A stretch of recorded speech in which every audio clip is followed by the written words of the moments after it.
Hey everybody, it's your girl T and the Mad Queens Presents. We are back and we're going to be talking about season 8, episode 3, The Long Night. We're going to talk about our favorite parts we didn't like, and also some of you guys' questions and just have a good time.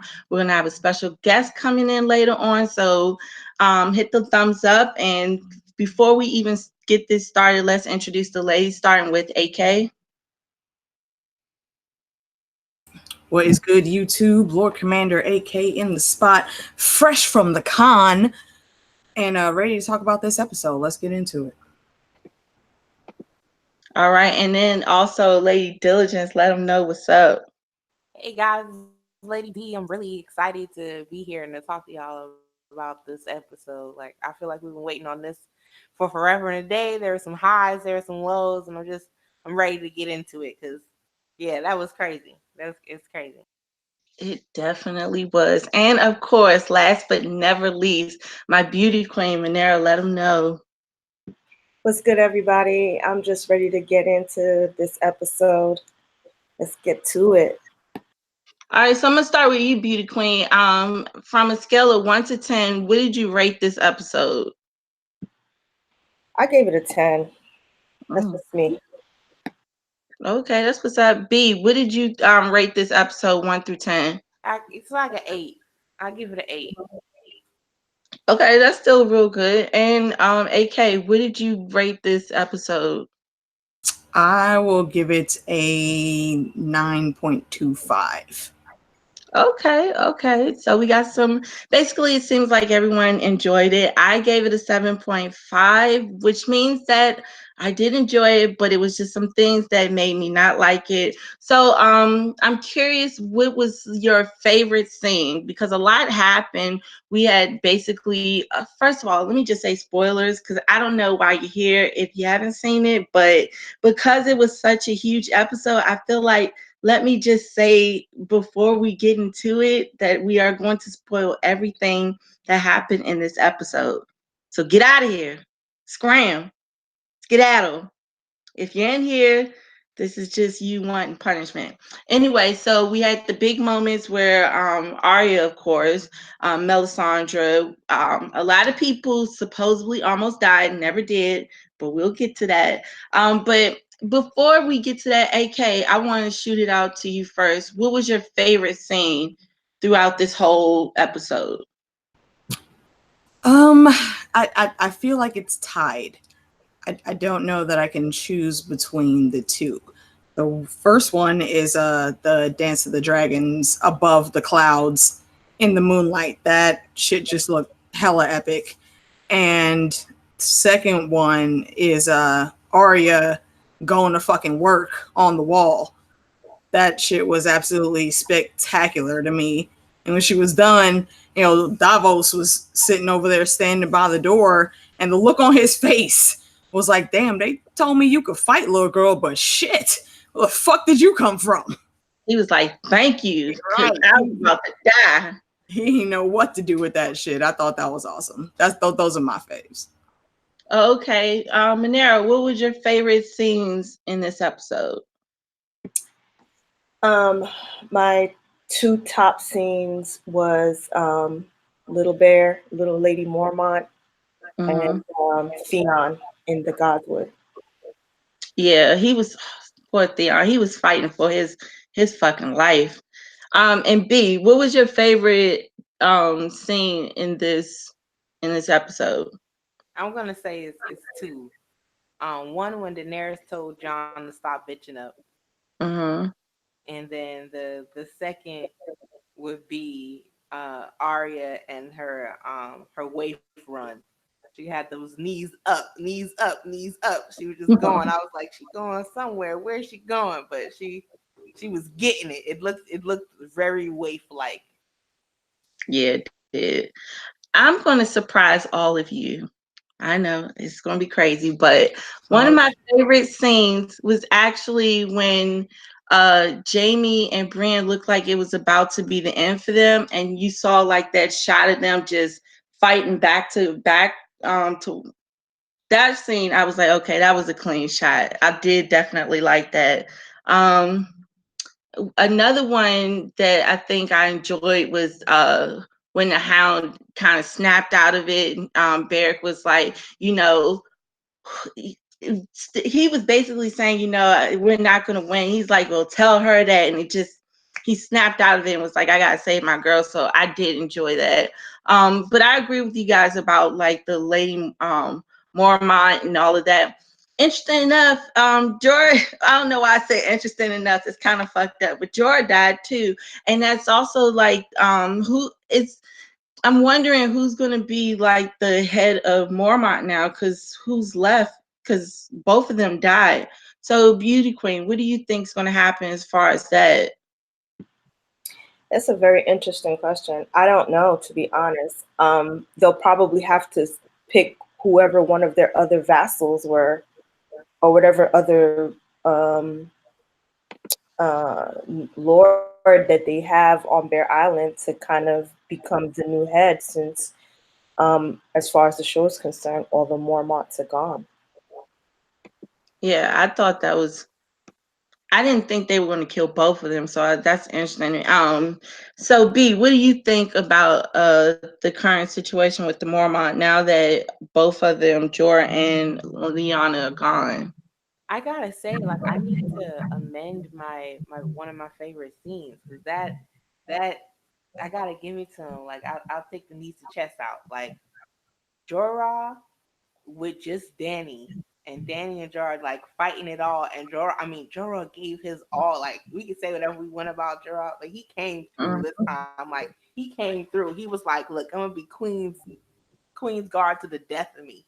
Like, he was there fighting it, and you got to give it to Daenerys too, because she picked up a blade, and got stabby with it. So She it had was no other choice. I definitely was like, okay, I see definitely you. no. You can feel the desperation, like when he's really going down, because she like grabs his back and she's like, Jorah, like, listen, like, we're going to die. If you fall, we are both going to die. Like, you cannot die.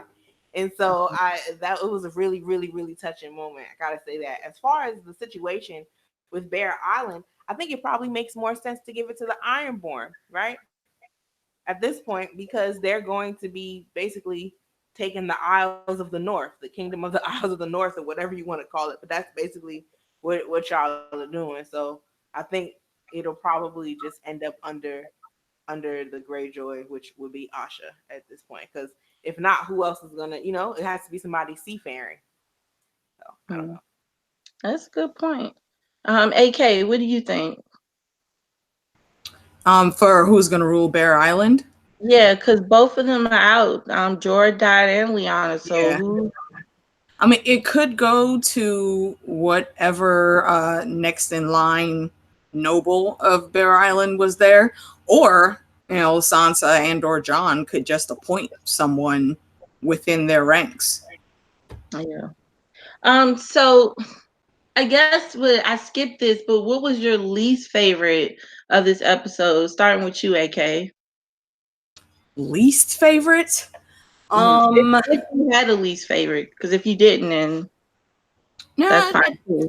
no, I think I do. It would be well, to me, almost obvious sacrifice of the Dothraki for no reason.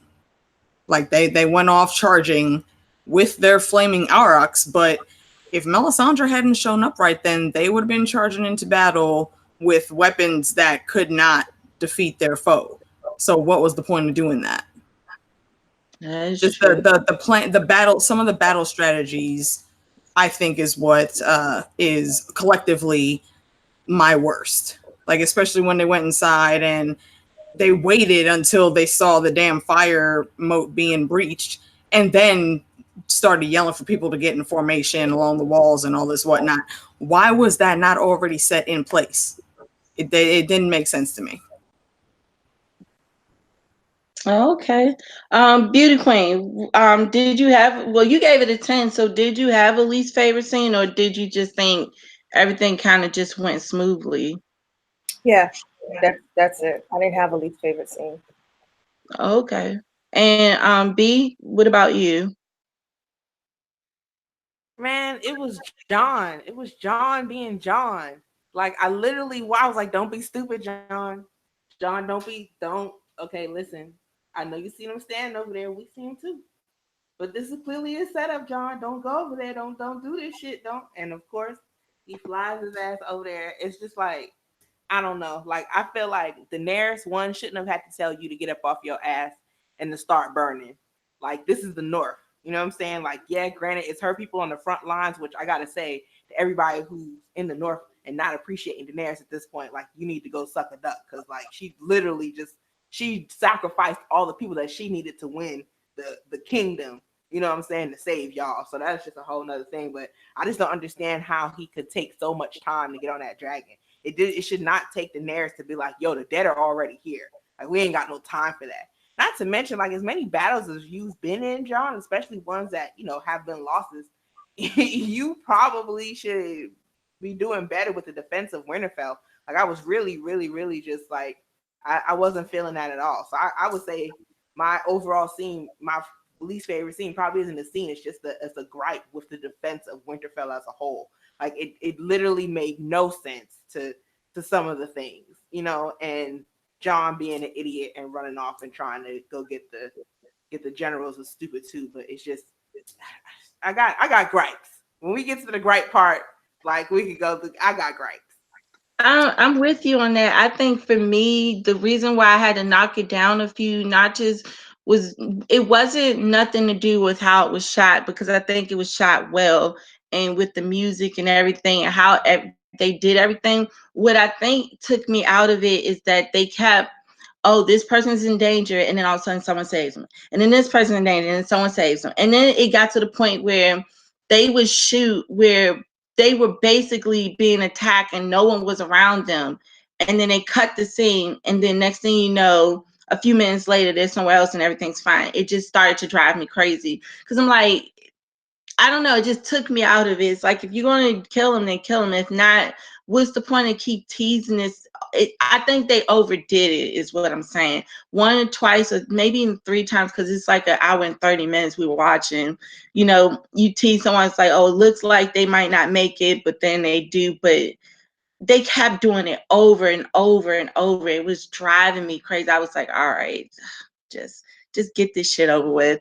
And I guess I was a little disappointed, and maybe, and I think I just had too high expectations. So going forward, I think I'm lowering them, but I don't know, I just felt like it was a little anticlimactic. And what I'm curious to know from you ladies is, they did say that everything was going to happen, that it was going to end similar. So it might not end exactly, but do you think in the books, and I asked this on AK's live, but I want to ask you guys, do you think that in the books Arya does indeed kill the Night King, or do you think this is just something the show made up? Starting with you, Monero.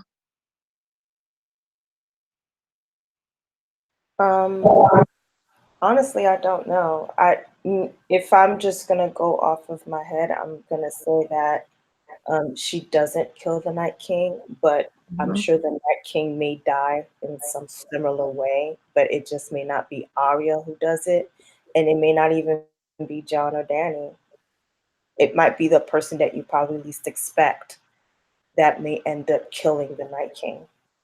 That's very true.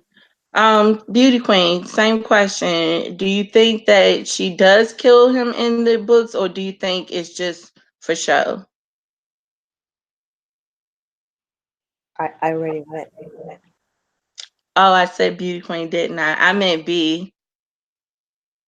I don't know. I don't think Arya kills him in the books. I just don't see it happening like that. I think it's set up for her to do some other things.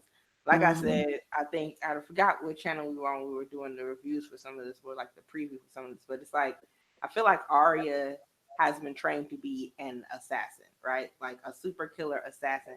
So she needs to assassinate like people. I can see if it was just like, okay, make her a badass fighter, you know, take it to the Citadel, teach her about, you know, Valyrian type things. All right, cool, fine. Then she'll go after the Night King. But I just don't see that. I see Arya being the political reckoning, the killing, the political reckoning. She has to come through. Her and Sansa are on that side where it's going to be murder and betrayal and political shit that has to happen, and they'll do that. So they'll get, you know, I guess you would call it vengeance for the Stark family by killing off all the Freys and whatever else. I just don't see her killing the Night King. I don't think that's her role. Yeah, it just seemed kind of like random more than anything, but I'm in agreement with Beauty Queen that I think it might be someone you least expect to actually um kill the Night King. But AK, what do you think? Yeah, I definitely don't think she's gonna kill him in the books. It's there's too much of the plot and mysticism around it for it to be anyone but John or Danny in the books for me. Seeing Arya do it, you know, what was cool, even though she came flying out of no damn where, but I don't see that happening in the books at all. Okay, I'm looking in the chats to see if you guys think that it's going to happen in the books or not. We have Shannon Thompson. She says she thinks so since the showrunners knew since she did it since season 3. No one else answered the question, so I guess we'll just move on. What is another scene that I liked how they actually slowed it down, so it wasn't just them just fighting these whites back to back to back to back. I do like how they slowed it up, and you got to see individuals fighting in certain situations. Let's talk about Arya because Arya really stood out. No, before we even go there, you know what I had an issue with? And I'm curious if you guys can help me with this, but how did Melisandre get past the undead?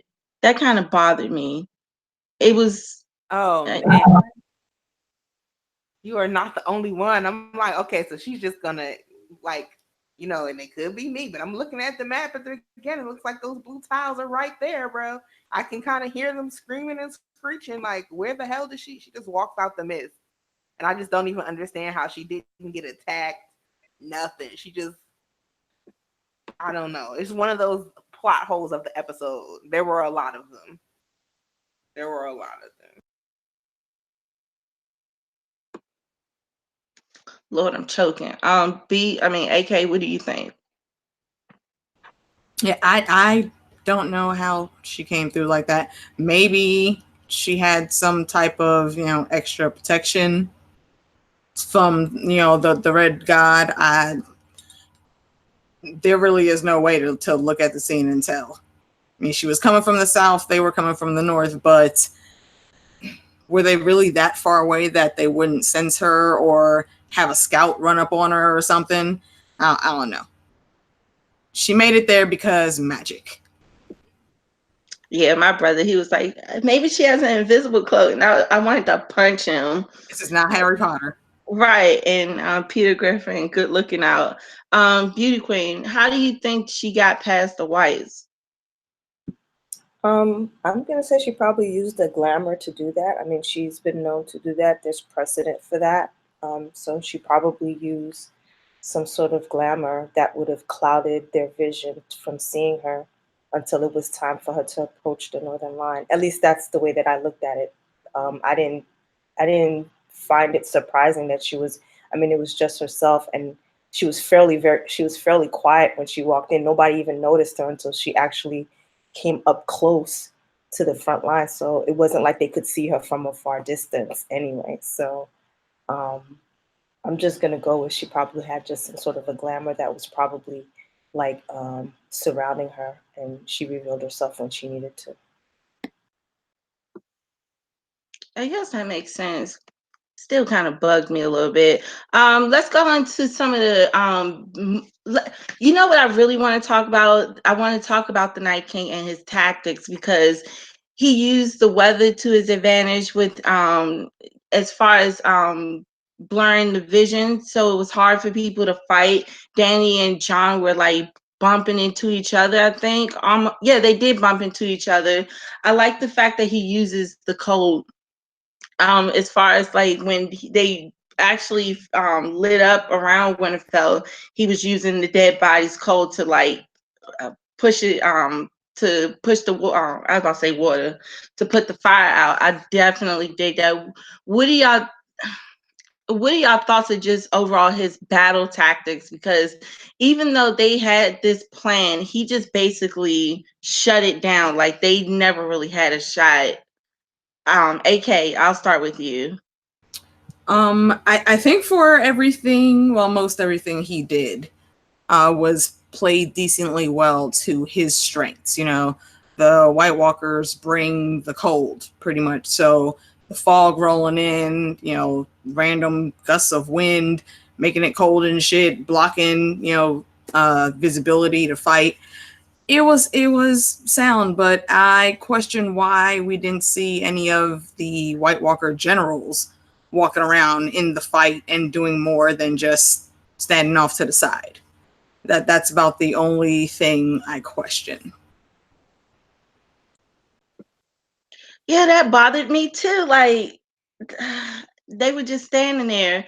But then it also bothered me that Bran just dipped out and said, "I'm gonna go now." I hated that line. But B, what did you think about as far as the Night King's tactics of how he went at Winterfell? I think his plan was better than their damn plan.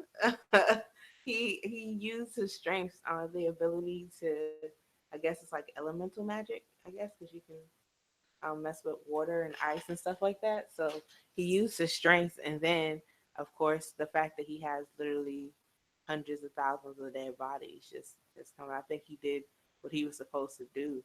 I'm looking at the people at Winterfell like, come on, y'all. Like, y'all been fighting each other for mad long. Like, this man hasn't fought a war in like 8,000 years, and this is the best you could do.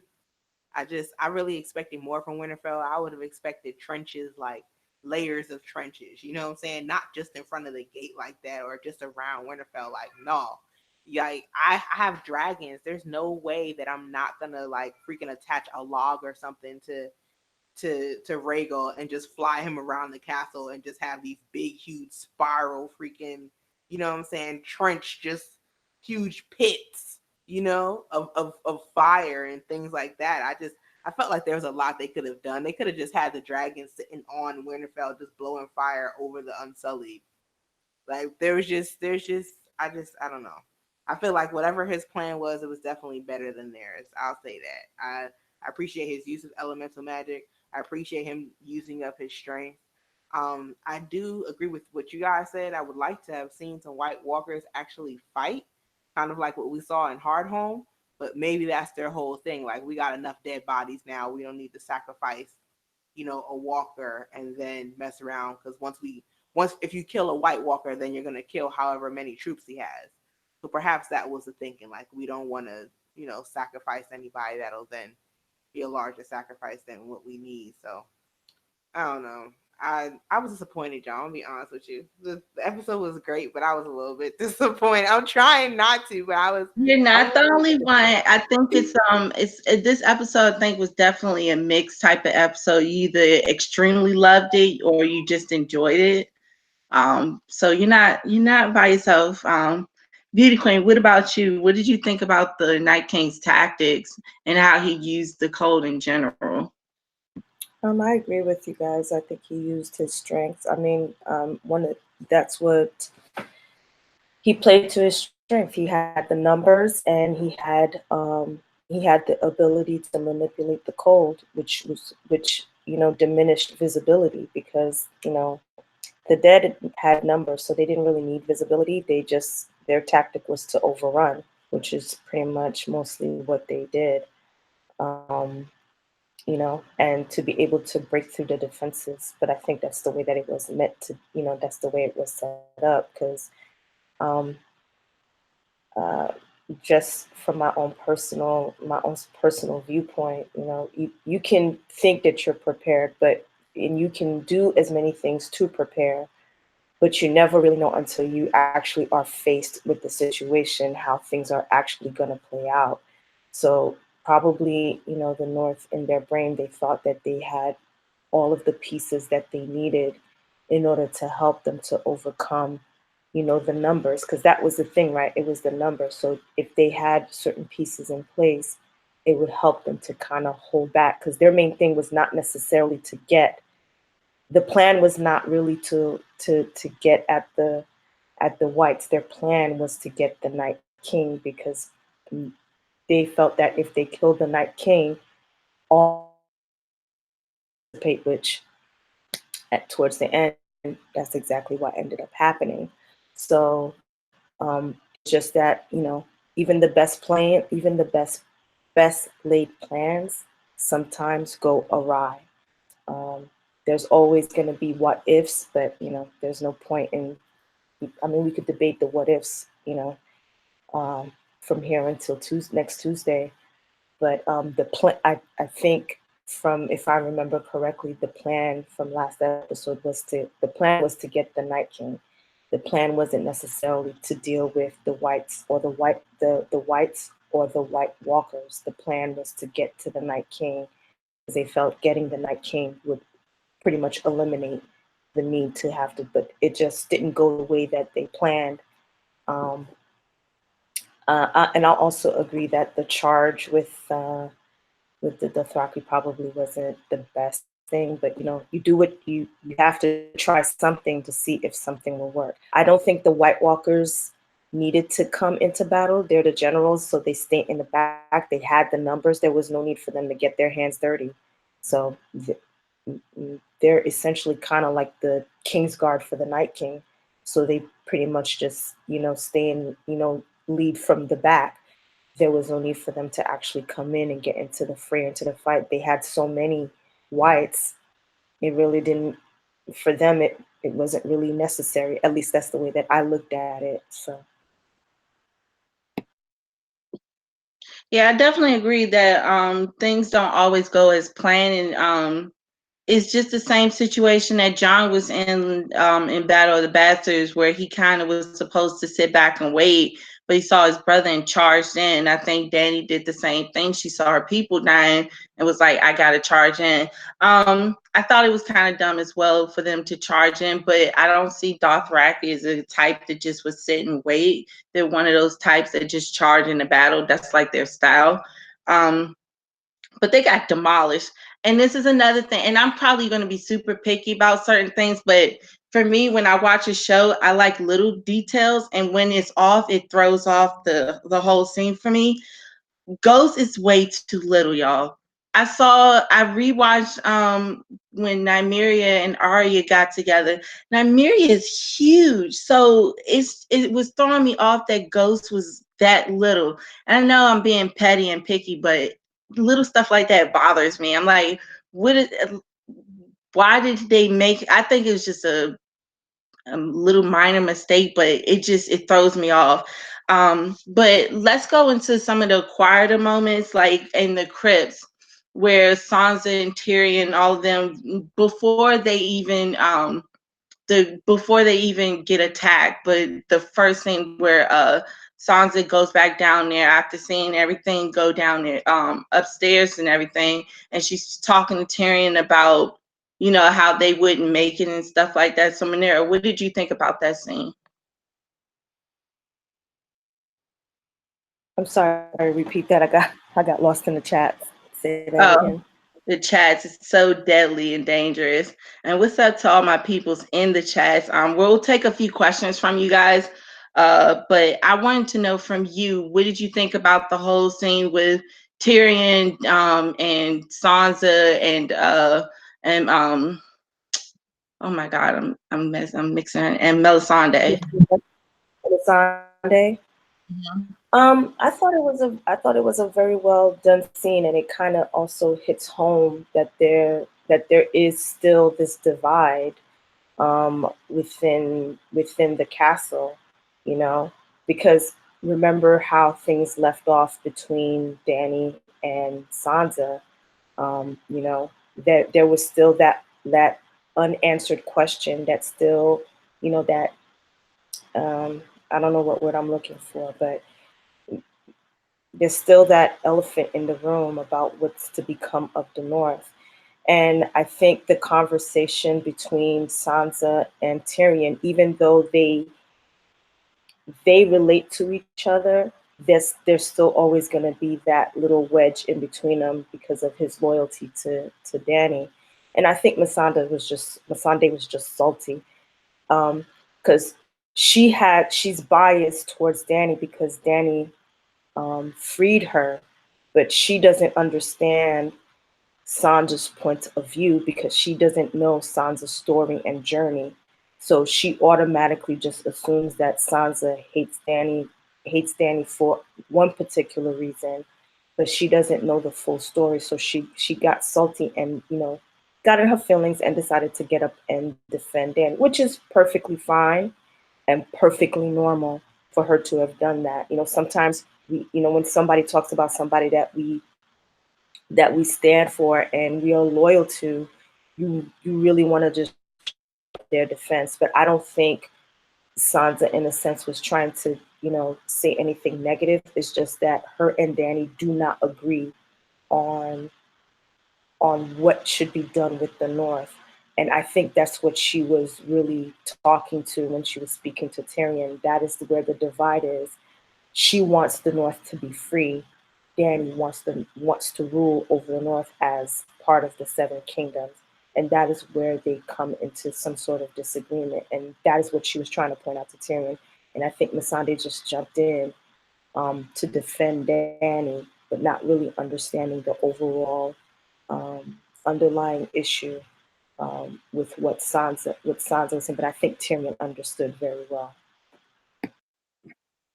That's interesting. AK, same question for you. What did you think about that whole scene with those three people in the crypts? I thought the interaction with Tyrion and Sansa was okay, but I think Missandei was well in her rights saying what she said. I understand, Sansa is worried about the North and keeping their independence, but at the same time, the chick is here with dragons fighting with your people, not just so she can keep the throne or whatever. She generally wants to help save life as they know it.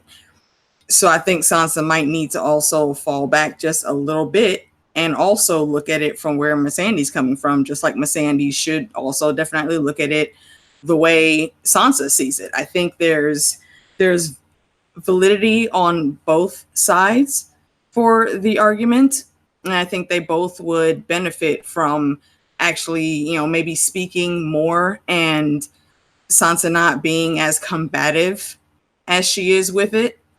And they could, both actually form some type of understanding at the very least for their motivations. So I don't know. A lot of people I'm sure might disagree with me, but I see where Missandei was coming from. Made a good point. B, what do you think about the situation? The scenes in the crypts were loaded to me, so I enjoyed those scenes. I think that Missandei. Okay, I think that Missandei is well within her rights. She definitely. I agree with you, AK, and I think that Sansa needed to be shut down because at the end of the day, like we're literally in the middle of the fight, like the middle of the fight. We are probably going to die. Like we just heard them beating on the door to the crypt. That ain't good if you hear your defenders beating to get in there, you know? So like this is not going our way at all. And I feel like just even before that, just being up there on the battlement, she should have known like death is coming, like this is real.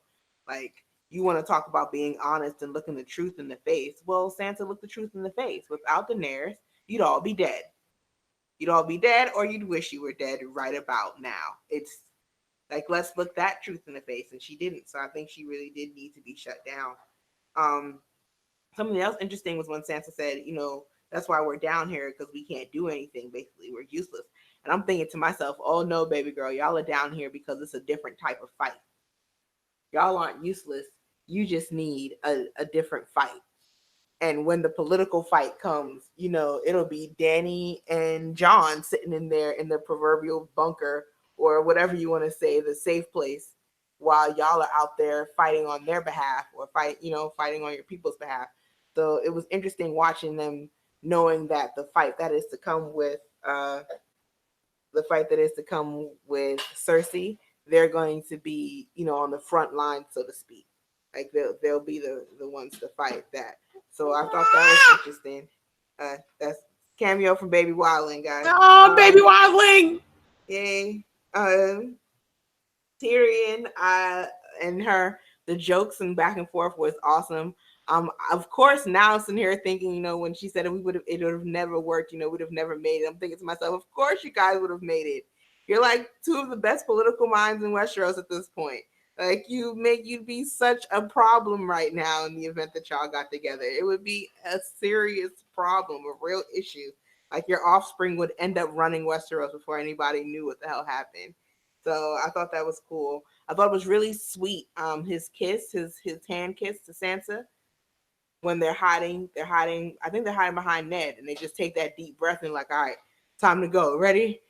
She grabs that dagger, like, all right. And then seeing them when Arya does kill the Night King, seeing them there in the crypt and they're kind of in front of everyone with the dagger. I'm like, oh wait, let me find out Sansa manned up. Were you about to try to get slashy, stabby with that one weapon y'all had? Which is another plot hole. I get it. Like, okay, they're there in the safe place, but y'all, why didn't anybody have a weapon? Like, no one in the entire crypt thought it might have been smart to have a weapon. Even Cersei had Ilyn Payne in there, and some guardsmen. Y'all could have done the same type of thing. I also thought that it was interesting watching how grown up Sansa is now. She's not trying to be that perfect little bird that was singing hymns and praying with people during the Battle of the Blackwater. She's definitely shifted to being more like Cersei, minus the wine, when it comes to the cynicism around life and death in a battle. So all that I thought was really interesting and callbacks to the Blackwater. And yeah, that's it. Stop talking. Yeah, y'all all made some really interesting points. I think I'm leaning to more with Beauty Queen said, is that I see both points of it goes down to what Sansa said. She was like, the most heroic thing you could do at that moment is face the truth. And the truth is that if Daenerys wasn't there, they definitely they would have been done. They wouldn't even have the slightest chance of hope. So she's definitely right. But then I see where I see, so I also would think it would be weird if Sansa was to say something about Daenerys and Melisandre didn't say anything. So it made sense to me that she did say something. But then if I was in Sansa's position, like, but this has nothing to do with you because you don't know what my people has been through before y'all even came here. So I think in the back of her mind, she's still thinking about her people. Because when she was up there with Arya was like, go down the crypt. She said, I'm not going to abandon my people. And Arya's like, yeah, okay, sis, go down to the crypts. So I think in the back of her mind, she is still thinking about her people. And I think in that moment, she's thinking that they are going to die because they did hear people at one point trying to come in, and then all of a sudden the sounds died down. So I definitely don't think you're going to be hearing her singing anything, but I think that this is going to be even still a big issue going forward. But I did enjoy the scene as far as the tension and the fact that everyone had to face their truths. I thought it was interesting that Varys was hiding, but he was in front of the children. So I don't know what's going on with that, but I thought that scene was interesting. And this is another reason why I did not care for this episode, is because they always did this thing where someone looked like they were about to die, but then we didn't really kill them. And I thought that in that position, while it was being overran, I just don't think that the whites would just keep going back and forth and not look over to where Tyrion and Sansa was at. So I was like, really? So it was little stuff like that, but overall, I definitely enjoyed the scene. You ladies definitely made some really good points. So let's I don't want to keep saying stuff that I don't like, so I'm trying to think of the parts that I definitely did enjoy. what do you guys think of the whole stealth mode with Arya? Because I thought it was cool how they slowed it down and you got to see her training really kick into gear. What do you think about the whole scene? I'll start with you, Beauty Queen. The scene with Arya in the, I think, library she was at, and she was being real stealthy, trying to not get attacked by those whites. I thought that scene was well done. I think it gave you suspense because it's not. It's kind of like the horror movies. You know what I mean? Where you Mhm. know there's like so, there's something out there waiting in the shadows looking to kill you, and you're trying to maneuver yourself in order to keep yourself in from being killed. And the best way to do that is to not be noticed. You know what I mean? I thought that scene was very well played. Um, I thought, you know, like you said, her training kicked in. Like she tried. She wasn't panicking, but I know she was scared, which is something we haven't seen from Arya in a long time. Fear. Um, and so uh, I really like that scene. Actually, I thought it was well done, even though eventually, even when she turned that corner, how she was real quick to like, you know, stab that white in the head, you know what I mean? Just instinctively and just to quietly just lay her down. But of course, you know, it never all pans out that way because eventually she, you know, when she goes to the door, they eventually hear her and then they chase her down. So, but I thought that scene was well done. Yeah, I definitely agree. I like the fact that they definitely did well with giving you the tension in the room throughout this whole episode. They did an amazing job on that. AK, what did you think about the whole book? I guess she was in the library, the whole thing of her avoiding the whites. Real quick, can you see if you can invite our guest? Oh, never mind. There you go. There you go.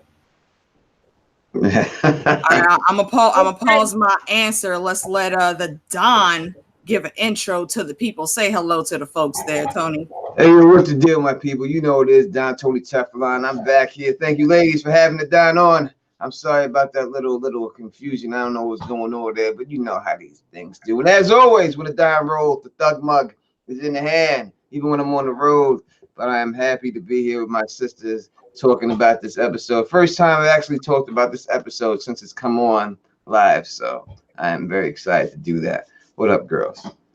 Oh, that's what's up. Well, we already kind of gave what our favorites and what we least liked about the episode. So since you just joining us, tell us what did you rate it from 1 to 10, and then tell us what your favorite moment was and what was your least favorite if you had a least favorite.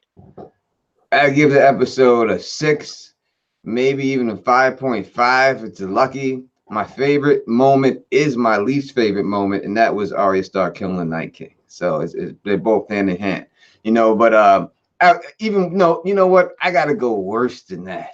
My worst moment is that this goddamn Night King is such a wuss. He's such a puss. You know what I mean? This cat got no balls. Jon Snow was running after him. Instead of trying to fight him, he gonna go raise to dead and walk away. That's just what you can't have a guy walk around with a big ass sword for 4 fucking years, and this guy doesn't even unsheath it. He doesn't even pull it out. Not one time. He doesn't get a chance to do that. That is just disgusting, disgusting 100%. I cannot stand that. That is the worst part, probably, of the whole goddamn series to me.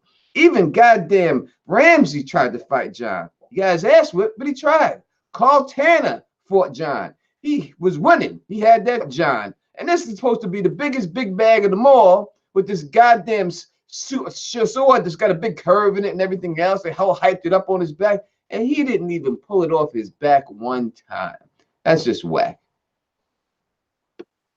Yeah, I'm gonna have to agree with you on that. I think you rated even lower than I did. I think the lowest it was 7.5, but you said it's 6, almost 5 for you, right? Yeah, it's got to be that low to me. I mean, listen, when I was watching the episode, it had its good moments. I was at the edge of my seat, and I was saying, like, when I was watching it, like, there's no way they can survive this. They got to kill this guy this episode. Like, I thought that it was going to go to a different episode. At least he'll make it to King's Landing. But the way they had it, I was like, it's impossible. He's got to go this episode. There's no way that he can make it out of this episode. And they had to kill him. It was just too much of a swamp, the way they kept coming and everything else, you know. But no, you know, it was I was at the edge of my seat, but the ending is just so, not that it was bad. I mean, maybe it's just because I'm a book reader that makes it that bad. But it's like, well, why did Rhaegar marry Lyanna? What was that whole purpose if Jon Snow wasn't supposed to kill the Night King? Was he just on there trying to make the 8? Was he just trying to get some northern ass? Was that what that? I mean, he's a prince of goddamn Westeros. You got ass from anywhere. But I mean, why did he put the whole realm into peril to have this prophecy that he have to have this other kid if Jon is not the one to kill this man? And I heard people say on Twitter, "Oh, Jon was the one who united the wildlings." No, he wasn't. That was Stannis Baratheon who led him through the wall. Let's get that straight. It was all Stannis. Goddamn Jon. Stannis did that. He's the one who led him through the goddamn wall. That was Stannis. Give Stannis his pride. I mean, so it makes me seem, so Rhaegar, he had this affair with Lyanna just so he could have a baby that was a politician? That's what it's all about, being a politician? I just can't buy that, man. You know what I mean? He had to be there to fight this dude. His bloodline has to be important for some reason, and they totally threw it out the window. Because you could have had anybody out there. You could have, it wouldn't have mattered if it was Sam Tarly laying on his back like a little girl. Like a little girl, Sam, like a turtle. Just sitting there on his back, not doing nothing. But somehow he survives. Now, come on. He's been Sam, the scaredy cat, and all of that. You can't expect that from him. It was Sam the Slayer, right?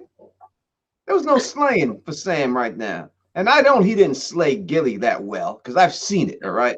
She had to jump on top of his big boy stuff and handle business. So I don't want to hear that type of stuff. Well, let that man live.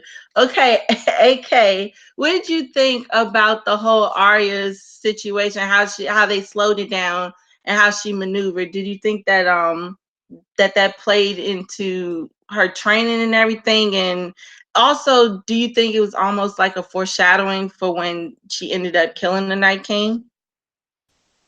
Yeah, as far as the foreshadowing goes, you know, I don't buy that. I really don't.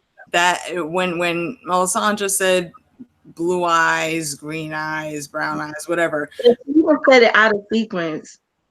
Yeah, I mean, my thoughts just did not go to the Night King at all. I mean, there's tons of people in Westeros with blue eyes, so who the fuck knows who she was talking about? But it never felt like it was supposed to be her killing the Night King. So, you know, aside from that, I do agree with Tony there. It was a great scene to see. It really was. Had me all in my feelings, scared, yelling, me, the roomie, and the Lady Love were in here, you know, stressed about this situation. But it was great to see it, but it was also dumb because why the fuck have we been hyping Azor Ahai and the prince or princess that was promised up if they weren't going to do shit with that plot line? It makes the whole thing, you know, null and void. And I didn't understand that. I know a lot of everything else for Arya though was pretty cool. You know, when she was giving them motherfuckers the wet work on with that spear, split apart bow that she had, that shit was awesome. I love seeing it. And her going through the you could say it was almost like a maze in the upper levels of the crypts. That shit was freaking brilliant. That was like horror movie level type shit, and I loved it. But her killing the Night King, it was great to see, but yeah, I still call bullshit on that. I think it was just anticlimactic for me. It was just like, oh, okay, that's how he gets gone. But like Beauty Queen said, it's probably in the books going to be someone you least expect. I think we were all in agreement that we don't think it's going to be Arya that kills the Night King in the books. So, Lady Diligence, what did you think about Arya, her in the library, or did you go already?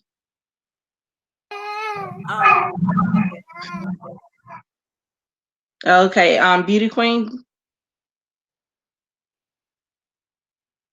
Yeah, I had already answered saying that I thought it was, it was good suspense. I enjoyed it.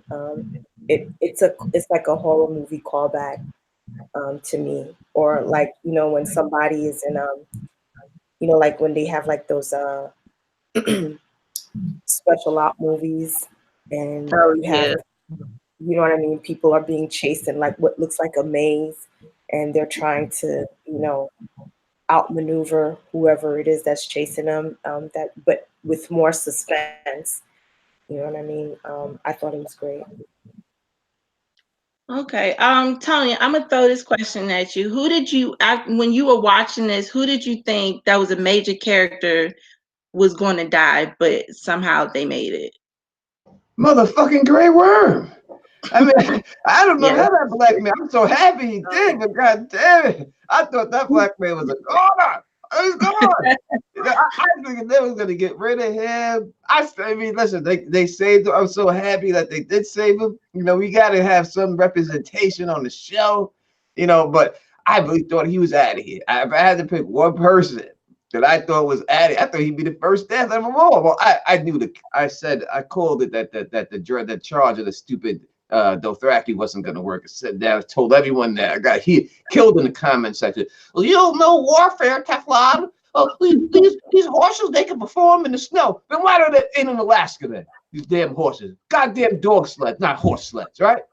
They weren't performing. I just said that from the beginning. People, oh, Teflon, they're going to perform. You don't know warfare. Well, I guess I do now, huh? I guess I do know warfare. I told you that every one of them cats was going to get got, and they did get got. So I knew that was going to happen. But I really thought Grey Worm's ass was grass. I thought he was done. I don't know how they pulled it off. I'm happy he did. But just, listen, he pulled off the embarrass and sell me. I thought he was going to die then. That's when I thought he was dead in that alleyway. I thought they'd kill him over Barristan, but they didn't. Especially when he did that last leap to Barristan. I thought he was dead when they seen him at the end of that. I thought he was over. And somehow he survived that. Somehow he survived this. I hope he survives the whole thing. But now that my hopes is up, I don't think he's going to do it. He's going to get got. And that's going to happen. He gonna definitely get got down because I'm rooting for him. The son that they make it back to North, and I really want them to make it there and do their thing. You know what I mean? But I don't see it happening. But that would be the most shocking person I thought would die and did not die. Okay. AK, who did you think was going to go in this episode watching it, but ended up surviving? Okay. I thought pretty much everyone was gonna die. Maybe Sansa, Tyrion, possibly Varys, Missandei, and a few other folks I thought would be the ones left to try to escape out the back way of the crypts. But no, we didn't get any of that. We did lose some people, and I'm still kicking Sam in the throat because he cost us Ed, little asshole. I mean, Sam should have fucking died there too. Let's see, who else? John, honestly, with his fucking Leroy Jenkins act again. Son, what the fuck is you doing? Really? You didn't learn your lesson from the last time? It's just absurd. He should die. That's worse than Jaime running towards a dragon. Yeah. That annoyed me. Honestly, Brienne and Jaime also should have died. They were backed up into a corner back to back, and just out of nowhere, then they've killed everyone and they're moving inside the castle. And I agree with Tony. Grey Worm should have been out of here. Because as we all know, and you can, Google this shit and see the pattern. Whenever the black guy starts talking about hopes and dreams and what's going to happen after the big fight, he's fucking dead within the first 5 minutes. There's no way. And why the fuck would you go to Noth? Missandei, why would you let him agree to that shit? You know what the butterflies is going to do to that man when you get there. It's ridiculous. So either way, I think Grey Worm is still on the chopping block, because if he does survive all this, when he gets back to his lady's homeland, it's fucking wrapped for him. He's done. they all should, damn near everyone should have died. Tyrion and Sansa also, you know, by the grace of the old gods, they hid behind Ned's statue and he shielded his daughter one last time. It's crazy. Jorah, I kind of saw coming. He was already on my chopping block. I know a lot of folks think that he should have survived so he could run Bear Island. Yet, no. Even if he survived, that was never going to happen. Jorah was never going to leave Dany's side. So he died the exact way he should have. Let's see, Dany also should have died, and Jon should have fucking died. You know, the Night King had his little thriller moment in the middle of the battle and raised them dead all around Jon, and he sees the shit happening, but he still keeps running towards the Night King. Like, what? Look here, Leroy, have all of the frozen seats. Damn it, I don't need you out here fucking shit up again. It's ridiculous. Let's see, who else should have died? Honestly, the Hound should have gone a couple times too, and Arya, as much as I hate to say that, because y'all know Arya's been my girl since season 1, book 1, but she shouldn't be alive right now, just like her little Assassin's Creed run in Bravos. She should have been gone and got. Sam should have been gone. Melisandre, she did go, so I mean, I guess that's one for the team. Theon, I had him on the chopping block. I had Bran on the chopping block too. What the fuck was Bran doing sitting there, staring and skin changing to the records? What was the purpose of that?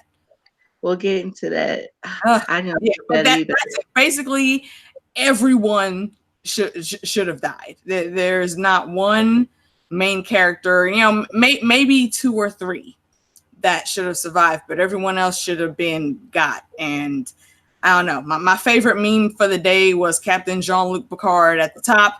Season 1, he's yelling, you know, how the hell you gonna kill the main character? And then right underneath that, season 8, why the fuck are all the main characters still alive? Question of the century. Yeah. I don't know. Maybe because they condition us to like this shit like that. Beauty Queen, same question for you. Was there any moment or when you were watching this episode that you thought someone was going to die and they didn't? Yeah, I didn't expect everybody to die, but I did expect like certain.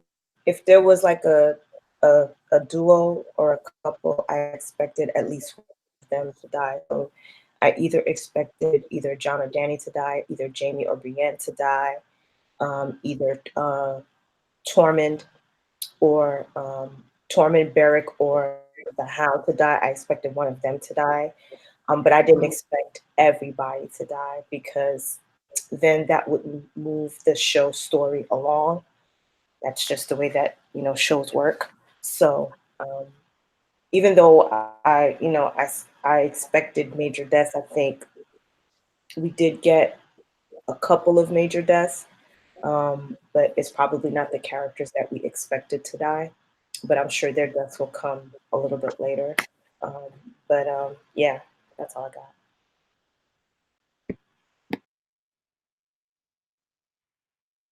All right. I thought y'all know who I'm gonna say. I'm gonna say one-handed Jamie because I thought it was kind of crazy that he's been saying all this time he cannot fight. And even though I said I did like the scene where him and Brienne were fighting back towards each other, I still was like seeing some scenes where he was getting overran by whites and there was no one around him. And then it just cuts the scene, and the next thing you know, he's fine. I thought so many times he was going to die from the very beginning of the battle to when he got overran, and then they cut to Tormund. And the same thing with Tormund was that they showed it that no one was around him and that he was getting tackled, and then somehow he makes it. Sam for sure I thought was going to die. John's dumbass for sure. Y'all know how I feel. Jamie shouldn't have been trying to fight a dragon. But screaming at a dragon, what was the purpose of that? What was that going to do? Maybe he was just like he was tired of it. I don't know. It was little stuff like that that made me not like this episode. And I don't know. I kind of still think Hard Home is better than this episode. But that's just my personal opinion. I might be petty, but yeah, for sure, I thought that Jamie was the one that should have died. I thought I'm with you, Beauty Queen, where I think that you can't slash like all of them, but you should at least kill one major character. I think people would have thought more of the episode, or it would have been more impactful because, like, sure, Ed, he died and then he got raised, but I personally, me personally, I wasn't feeling that bad that he died. But if you would have put like Sam or John or someone when the Night King started raising them again, and then they have to fight people that they just was fighting with, then that would have made more sense to me, or would have been more impactful. But moving along, I want to know Wait, what hold on. Hold on, wait, T. Yeah, did Tony give his thoughts on that? I didn't. Yeah, he said Grey Worm. Oh yeah, that's right. My bad. Okay, B. Go ahead. They didn't. I got somebody. I agree that I thought that Grey Worm should have died too. Just want to go say that. Like a child grew up in the 90s. It's a horror movie, y'all. All the black people dying. Grey Worm and Miss Sandy was supposed to die. So there's that. That's one. Two, I just want to point out and say that I was the one person that told y'all wasn't nobody about to die. I told you repeatedly, wasn't nobody finna die in this episode. I'm like, first off, I thought it was gonna be a longer thing, like the whole long night thing with the, with the Night King attacking was gonna be more than one freaking episode. So I'm thinking throughout that saga, some people might die, but at the battle of Winterfell, I tried to tell y'all, well, none of these fools dying, and everybody wouldn't listen. And now look at you, you're sad and mad, wondering why. Why are all these people alive? Well, it's called plot armor, y'all. It's called plot armor. And I think this is just setting us up for some crazy, crazy crap that's about to happen with Cersei. Because if she's worse than like the Night King, like the existential threat, she must be doing real crazy. But that's crazy to say that Cersei, that's your ultimate big bad. When you've been hyping the Night King for so long to just get wiped within an episode. I think that's also what made me think, like, really, this is how it's going to end. But you were definitely right. You did say no one was going to die. I just think that's stupid not to kill at least one major character, because this whole series, they put these major characters in situations, and that it's not the typical, well, they'll be backed into a corner and then next thing you know, someone saves them. So for them to switch it off like that, it's just like, what are we doing here? But you are absolutely right. You did say that no one was going to die. But I didn't like that. I'm not crying about it, just didn't care for it. But moving along, I want to get I guess do you guys have anything else you want to say about this episode that we missed or anything, or do you guys want to like just answer some people's questions? Real quick, I think I think the interaction with Arya and Melisandre was also pretty decent. At the beginning, they just like stared at each other, and I thought that was going to be it. But then, they came back, and for how they played it, Mel, kind of got Arya in gear, and I appreciate that. But still, like some of the other stuff, I'm calling BS. Go ahead, Tony. Listen, man, you cannot show all these White Walkers and not one of them did a goddamn thing. Ain't none of them did nothing.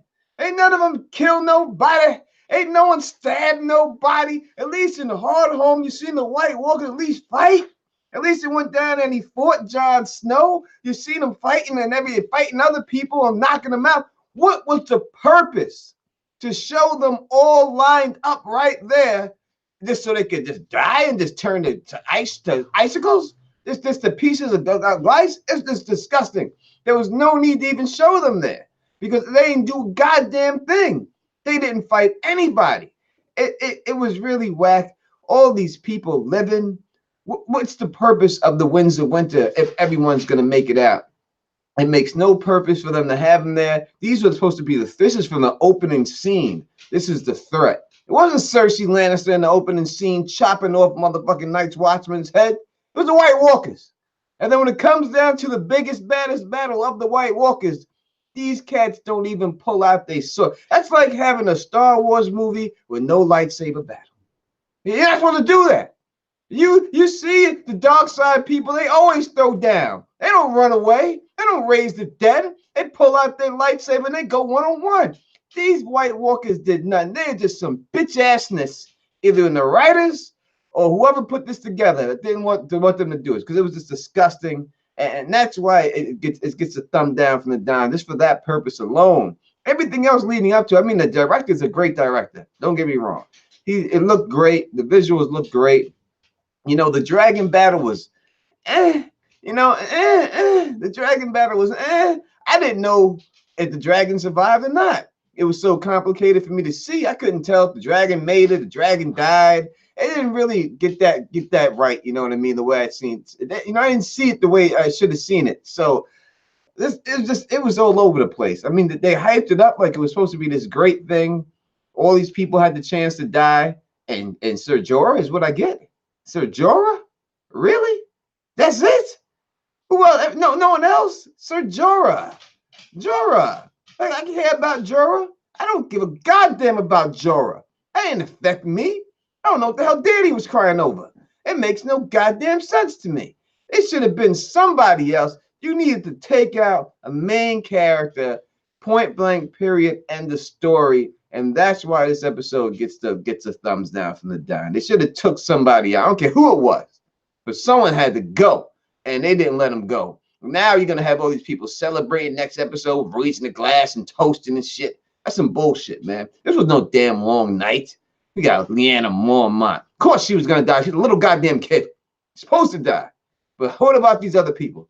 These goddamn grown-ups. Sam laying on the goddamn floor, rolling around like a baby, and somehow he makes it. Say the goddamn twister mat down there. You should have been dead. That's the goddamn bottom line. So I just can't. I can't get with this episode. I mean, I like certain parts, but just for that reason, man, it was just terrible. And also, I feel like they had a missed opportunity. Not that I wanted to see it because it probably would have made me shed even more tears. But where the fuck was Undead Summer and Hodor? If y'all wanted to talk, you talking about you did the thing with Arya for, you know, better shock value and impact on all of the viewers. Why didn't you have Hodor and Summer show up so we really would be in our feelings about the shit? And also, one thing that I really did like was the callback to the Red Wedding and the Hound getting his ass in gear as soon as he saw Arya was in like serious trouble. You know, like he said, it wasn't that he never fought for no one. He did fight for Arya for many times along their journey, and here he does it once again, and that's like his rock that gets him in gear. You know, when he snatched her up, he was like, "No, we gotta go. We can't save Beric right here." Call back to the Red Wedding. No, it's too late. I'm not letting you go in there and get stabbed up. I'm not going in there to get stabbed up. So come the fuck on. We gotta go. That was a good scene. Yeah. I'm curious to what y'all think about Bran, because I think they dropped the ball on Bran too. And y'all know I love Bran, but I didn't get the point of him just warging into the Ravens, and then once he saw the Night King, that was just it. And I didn't like the fact he said, "Okay, well, I gotta go now." Like, what? And I guess I just thought, and maybe I don't know. I just thought Bran had way more powers than that, and he's like Blood Raven, like he's the next Blood Raven. No, not Blood Raven, but the Three-Eyed Crow. And the fact that all he did was just stare there, like, I don't know. I was a little disappointed in that too, because I feel like I thought that Bran was going. I keep saying Bran. I thought Bran was going to be the one who's also have like a different type of moment with the Night King. I don't know. I was disappointed in that too, because it didn't make sense that he would just take his time to kill a boy in a wheelchair. Like it was throwing me off. So I'm curious to what y'all had to think about that. I'll start it off with Tony this time. Goddamn Bran. Oh, let me turn this mute off. Bran Stark. Bran Stark. We're talking about this mother. Don't be petty. Don't be petty. One second, let me say. This is a goddamn kid who got pushed out the goddamn window. Broke his ass. Broke his whole ass cheeks, right? Broke his legs. Broke everything. Pushed out the goddamn window. I gotta get to the Raven. Get me to the Raven. He get all of his friends get killed. Winterfell gets taken over. Friends get killed. For what? What did he? Oh, you Brent Benjamin stuff. You'll be ready for the Night King when he gets to the war, and you gotta download this stuff. What did he do? He just sat there like some bait, a goddamn fish on a hook, a worm on a hook. He didn't do anything. This way he can say, Theon, you're a good person. And that's it. That's what you trained for. That's what all these people died for. So you can say, Theon, you're a good person. Or that's all. I didn't see no psychic battle. I didn't see you walk into nothing. What do you just walk into some birds to be like a goddamn drone? I didn't even see that shit. You didn't help nobody out. You did goddamn absolutely nothing. It was pointless the whole journey. You could have just died. He could have died a long goddamn time ago. What were you? He did nothing. He had no skills just to show us who John's parents were.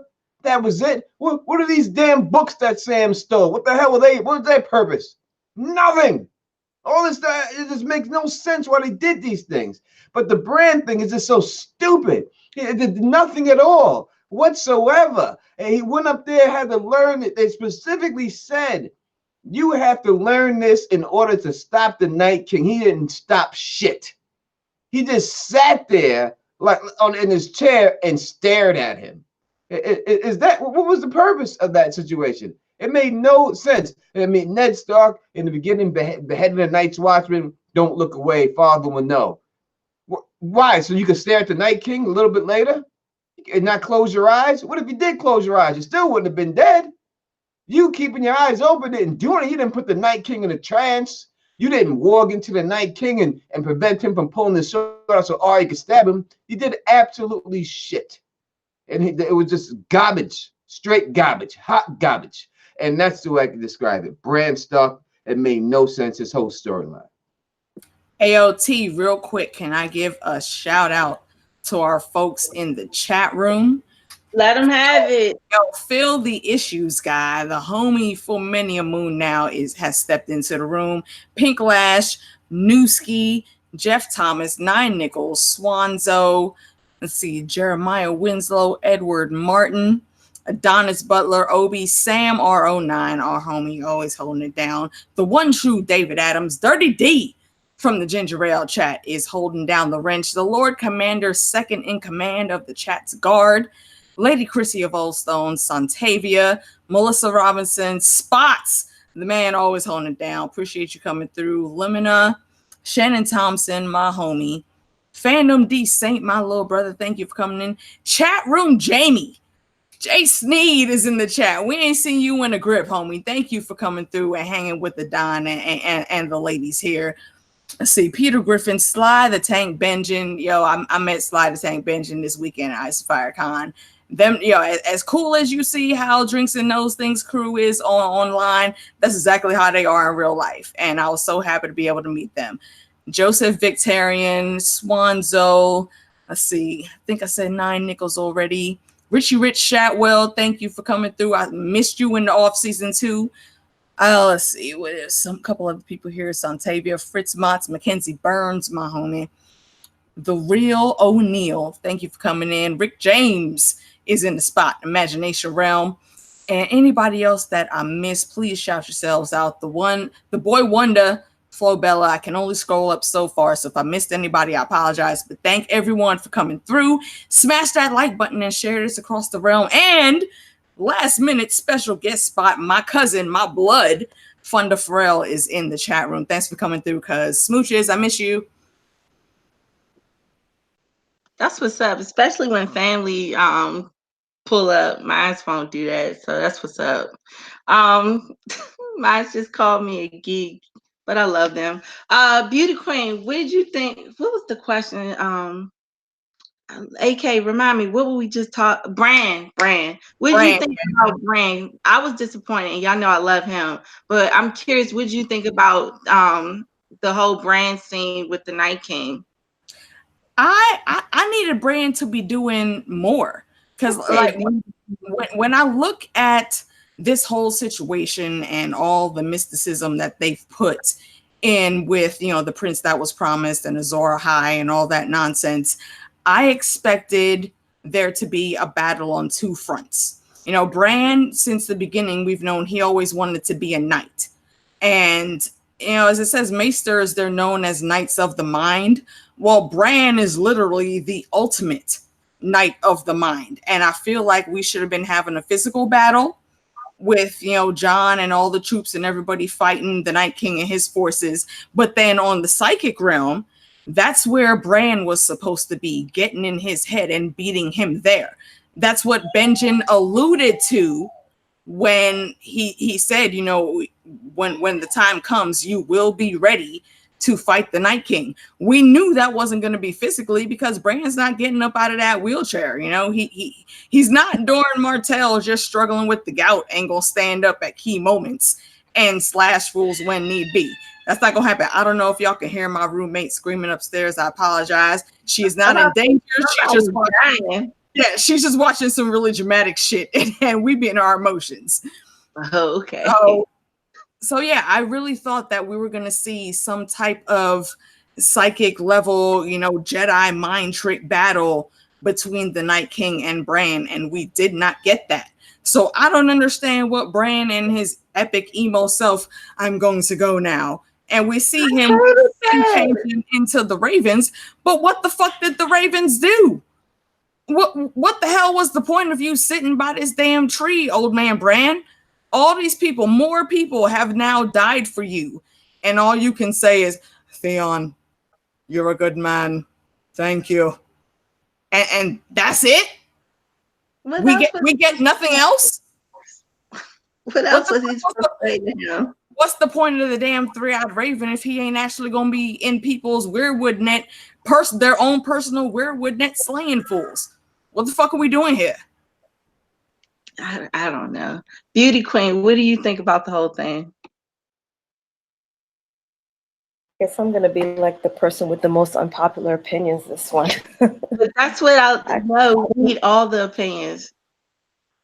Go for it. I didn't think there was anything. I don't think there was anything wrong with it. I didn't expect them to have along there to be. I didn't expect Bran to have to play any real major role because everything had already been put in place from before that. I think it actually all came full circle, in my opinion, because from the moment that he gave Arya that dagger when he first saw her to the point at the end where she ends up killing the Night King in the end, I think it's just a story that came full circle. Because to me, it just made me why he handed her that dagger, because he probably knew already, and why he probably didn't flinch or had any emotion, because he probably already knew how that story was going to end. So to me, I didn't expect him to do like a whole lot. That's just me. I just expected that he was just probably just sitting around waiting for things to play out the way that they were going to play out.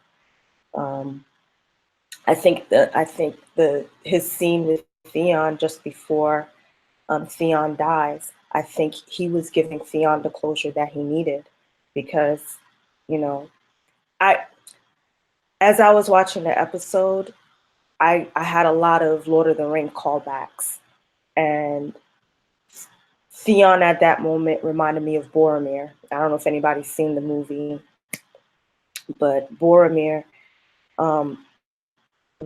somebody who tried to take the ring from Frodo and, you know, almost beat him for it.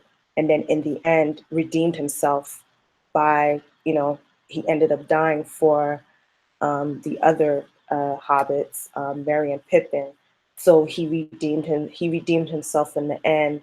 And he got to hear from Aragorn that he you know, he fought with he fought and he regained his honor so that he could die in peace. And I think that's what Bran was given to Theon.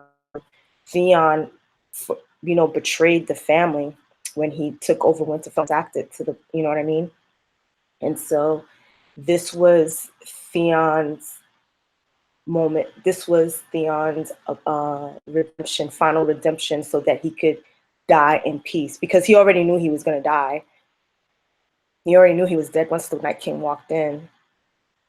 And so this allowed him to just face his death and die knowing that, you know what I mean, that he had deemed himself in the end. And I think that's what Bran gave him when he told him that he was a good man and he thanked him. At least that's, in my opinion, that's how I looked at it. So I thought that scene was well done and it all came full circle. It was just a whole bunch of circles closing inside of that God's word for me. So Bran was just there to just see it all play out. I didn't expect him to do much of anything because I'm sure he probably already knew how things were going to end. So there wasn't really much else for him to do. That's just my opinion. That's interesting. It's still, I wish they gave me more. I mean, maybe, yeah, even if you don't compare him into what happens in the books, in the show, they do lay it out like he was supposed to play this huge role. And it just seemed like his whole role was just to be right there at the right time. B, what do you think about the whole scene with Bran? And then after that, we're gonna get some questions, and then we're gonna just wrap this up. So y'all just put Q&A, and then write your questions, and then we'll just grab maybe 2 or 3, and then we'll call it a day. Okay? All right. Excuse baby while in the background, guys. But I'm fuck it. Like I was disappointed. Like it is what it is. I was disappointed. I've been waiting, almost 10 years to see this, like to see what I was hoping would be a psychic battle between Bran and the Night's King, just for it not to happen. And I just feel like it's just one of the many things that I was kind of expecting with this episode, and it just didn't happen. And I'm actually rather upset that it didn't happen because I agree. It did seem like it was set up this whole time for him to be, a linchpin in this, in whatever is supposed to be happening going forward. It kind of makes you say, well, what's the point of all of these prophecies? Like none of these prophecies mean anything. The old gods don't mean anything. Mira, Jojen, all y'all went through all that shit for absolutely no reason, because realistically, Bran, like, I mean, what did you do? So I'm a little disappointed. And I see people in the chat, and I'm about to hurt people's feelings, but it is what it is. I thought Theon dying was stupid. That's right, y'all. Like, I love y'all, you know what I'm saying? Hugs, everybody. But I thought Theon dying was dumb as hell. You got one spear, dog. You don't run towards the Night King. You stand on the chair. You stand on Bran's chair over Bran, and you protect Bran. You dead ass was like, no, I'm going to do the thing that makes me look like a hero without having to do the effort of actually needing to save your life if you actually need me, by then going to go murder myself. Like, get out of here. If I really feel like Bran is it, like this is humanity I'm trying to save it, yo, it's gonna take hell and high water to get me up off of Bran, y'all. Straight up. It's y'all gonna need the Night King, y'all gonna need the whites, because I will be standing on top of the wheelchair, like going in like freaking Ronin. Like that's what I was expecting from Theon. You fight to the last. Theon looked at him and was like, damn, guess we're gonna die. Well, don't want to die too badly, so I guess I'll just run at you, bro. Like, what is that? He's the Night's King. You thought you was gonna go there with this spear and stab the Night King? No, you just wanted to die. You didn't want to put in the effort to actually defend him to the death. That's what I took from it. So I think that in a long time, though. I mean, I don't care. So what? You act like if somebody say, "Oh, you was a good man," like, what do you do after that? It's like, "Oh, does that mean I'm dead?" Like, we won't go be a bad man right after that. He say you a good man. You like, you know what? You're right. I am a good man. I am a man. I'm gonna stand here like a man, and I'm gonna fight to the death of me. I'm not gonna be like, you a good man. You right, bro. I'm glad you said that. I'm gonna go die now. Like, what? Come on, like, tired. I mean, he was tired. He was fighting for that life. Tired, but if you really think that Bran is humanity, right? If we fighting for humanity, supposedly Bran is it. If you don't protect Bran, that's it. Forever and ever, everybody, and never and ever and ever, right? So then you should be down for the death of you. You should be. We should have let fucking Lyanna Mormont protect Bran. You know what I'm saying? Homegirl straight got hit by a giant, got back up and stabbed it in the eye. Like, all right, Theon, like, you're a grown man. I'm gonna need you not to just. It was almost like he was like, all right, this is it. This is the end. I'm gonna die with honor by getting murdered. You know what I'm saying? It was death by cop. I don't care what anybody says. Theon was death by cop. If he was about it the way he should have been, he would have fought to the absolute last to try to save Bran. That's how you go out, Theon. You go out as a man. You know what I'm saying? You live on your feet. You die on your feet. You know what I'm saying? You don't live on your knees. You dead ass died in such a bitch ass way that you literally got to look at the Night King go towards Bran to kill him. Get out of here. Nah, bro, you gotta kill me. Like, you gotta kill me till I'm dead type of thing. You know? And I just felt like that it could have just been better. Like, you literally left your sister, did all that shit just to come back to Winterfell, and in my opinion, he went out like a little bitch. That's terrible. Hashtag they fucking deserved it. Series by Lord Commander AK and Johnny B Crazy. Check them videos out on Johnny's channel. Just saying. Theon, that was a cool scene. I appreciate you. But yeah, you still fucking deserved it, you asshole. But I can't say that Jamie deserved it. Y'all are terrible. But you know what? Let's get to some questions and wrap this up because I think the game comes on soon. So did you grab any questions, AK? Yeah, one real quick. Let me slide in for my cuz in the chat, Funda. She says, we need for this episode and how everything was played out, we needed the writers who wrote The Red Wedding and basically took care of like half the people that we cared about and got them the hell out of there in a very bloody fashion. I somewhat agree. I feel like this was a bit too happy about what was going on. I don't know what y'all think about that situation as a whole. It would have been interesting if they just would have killed one major character, but I don't know if they have the guts to do it. So that's how I feel now. Yeah, Tony, what you think about that one? Speak on that, brother. Say that again. I'm sorry. I was in the motherfucking chat. I pulled the T baby real quick. That chat be getting you, but it's all love. Right. All right. So my cousin, she says, we needed the writers who did The Red Wedding to get, to really get us in our feels and get rid of some people that we truly cared about. How do you feel about the lack of major deaths as a whole throughout this episode? Then we needed George R. Martin, right? Because he the one who wrote that. And we ain't got George R. Martin for these last couple of seasons, and it shows. The goddamn show, because George ain't scared to kill these motherfuckers. He's very mad. He ain't scared to do it. George will kill a motherfucker. These guys are like, I don't know. Maybe if we just kill Theon, that'll be good. No, it's not. With his goddamn perfectly conditioned hair and its goddamn hair bouncing like a woman when he's charging Theon. The hell is going on? He's got the damn Pert Plus bounce going on there, coming at these things, charging like, why would you charge at the guy? Did you see Arya charge with her spear? Did you see her do that? No. He should have twirled that shit around over his head like a goddamn baton or something. He should act like he was a cheerleader. That's all he was, the bitch anyway. He should have did something. It was just garbage and terrible. So I agree with your cousin. One love to the cousin AK-47. This was just dumb writing. The bottom line is this, people, and I said it before, I'm telling you, these cats don't care. They done made their money. They just trying to get out as fast as possible. And they rushed everything. They sit, when you see them on that pictures and like with them sitting on that money, they good. They tried to do that show, The Confederates, where it was the Confederates won the war. They wanted to do that show.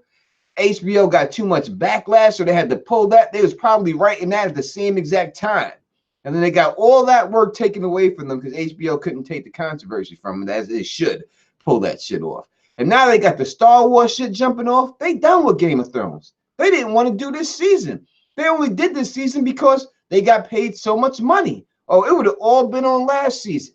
So this is what it really is. They done with the show. They made their loot and they just out of here. And that's it. Now, I ain't going to blame them. They did their thing. They made their money. Go. But they fucked up this whole season.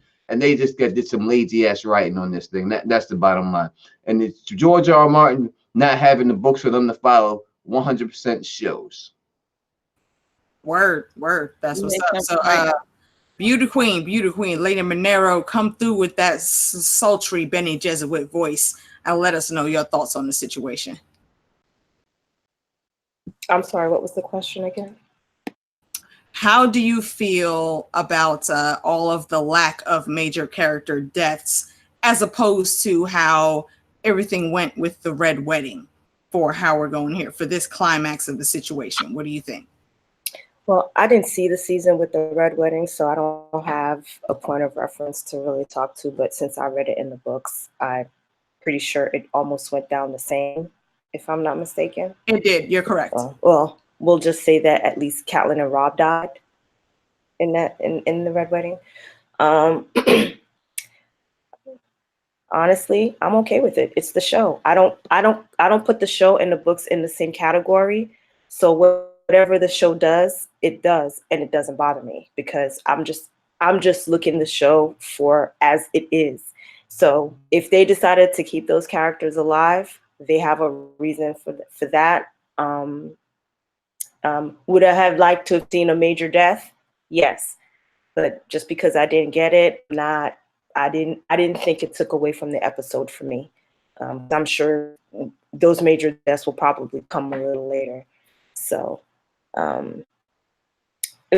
again, like I said, I don't put the books and the show in the same category. They're two different things for me. So I don't care that they don't do things like they do it in the books. So it doesn't affect me in such a way for me to get all. But again, I haven't been watching the show since the first season, so I have any real attachment, and I'm not vested in the show like most people are. So I guess that's why I'm not really as upset as most people are, because I'm just watching the show and I just look at it as it's its own thing. So it's not the books for me. So I don't get the disappointments that most people get. And I know that's not the popular opinion, but that's just me as a, coming in late to the show game. So. Yeah, I feel you. I mean, and that's your opinion, and I appreciate it. Lady Diligence, Professor Black Wadling, give us your thoughts on the situation, please. I just gotta say one thing because I'm going back and forth in the chat. Yo, like, I don't care what was going on with Theon or how many he took out or the fact that it was the Night King. If you are supposed to be the person that is protecting humanity, you fight to the death. You use your body as a shield. You do whatever. If you're gonna overrun me, you're gonna overrun me, dog. Get at me. You're gonna overrun me with the whites. Well, I'm gonna be afraid of the White Walkers for shit. I might wake up as a White Walker, white get me, I'm done.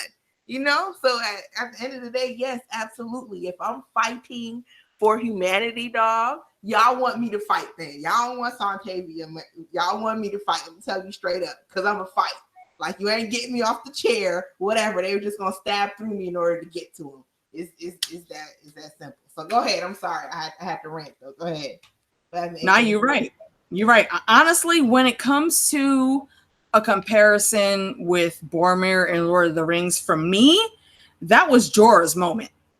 That man got stabbed up so many damn times, and he still kept coming up until the way was made relatively safe. And with that scene also, I do commend Dany, because we know we've not seen her getting any type of sword practice in, but she picked up a weapon. She was like, nah, fuck this. If I'm gonna die, damn it, I'm taking a couple y'all motherfuckers with me. And I appreciated that. But T, did you give your thoughts on this exact situation? Wait, I didn't give no thoughts. I just did my rant. What was the question? Damn it, Professor!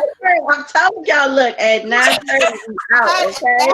My bad. I'm sorry. I'm watching Tony holler at people in the chat like I'm just. Say that he just chatted out. Like, let me flirt with the chat real quick. Right. Tony up here talking about I'm single. Look here, damn it. This is not plenty of fish. Hey. What happens in the chat stays in the goddamn chat. This is baby. Goddamn tender in the chat right now. See, this is why I'm gonna put the damn proposal out here right now. We need to have Tony on the panel for a ginger ale chat at some point in time. But he's not ready for that.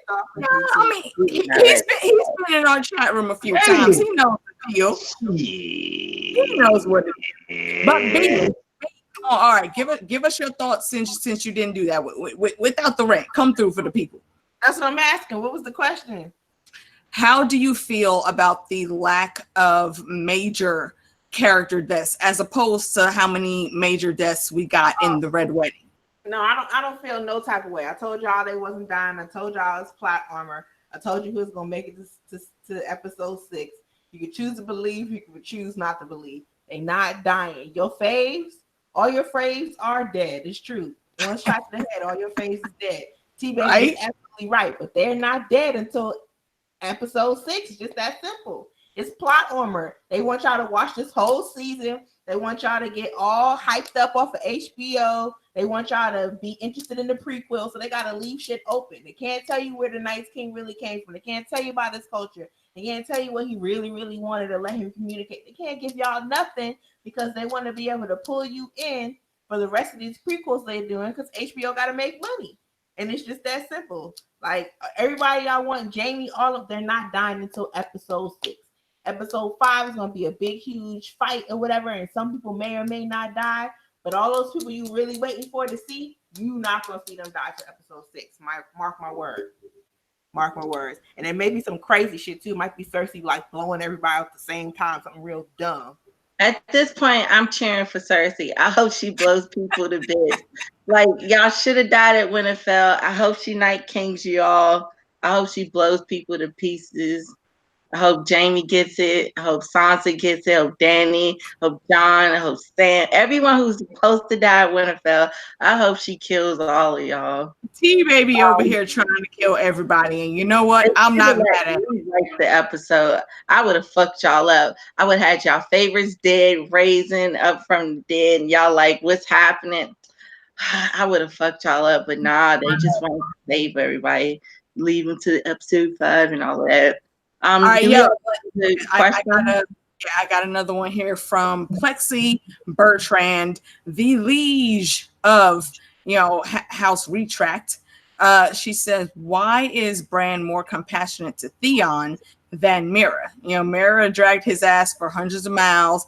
It might be nitpicky, but she is suspect about that whole situation." And I actually had not even thought about that until she asked that question. So, I mean, why the hell is Bran showing so much more understanding and emotion where Theon is concerned versus where Mira is concerned? And she has a very big role to play in his even getting back to Winterfell. So what do y'all think about that? T-Baby, I'm gonna give it to you first, and then Teflon, after Teflon, Monero, and then B. I forgot the question. Say it again. No, you forget the question and I just asked it. Damn it. See, this is the shit I be talking about with T-Baby sometimes. Y'all see what I'm having to deal with in my everyday life? I was okay. My bad. All right. One more again. From Plexi. Why is Bran more compassionate to Theon than Mira? Mira dragged his ass for hundreds of miles. It may be nitpicky, but I would like to know. So you again, and then Monero, Tony, then B. All right. Well, shout out to Plex, always coming through with the questions. As far as I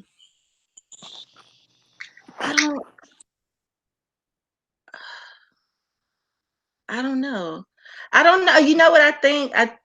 To be honest, Bran's just an asshole if you really put it into perspective. But I think if it came down to it, it might be the visions where he didn't see.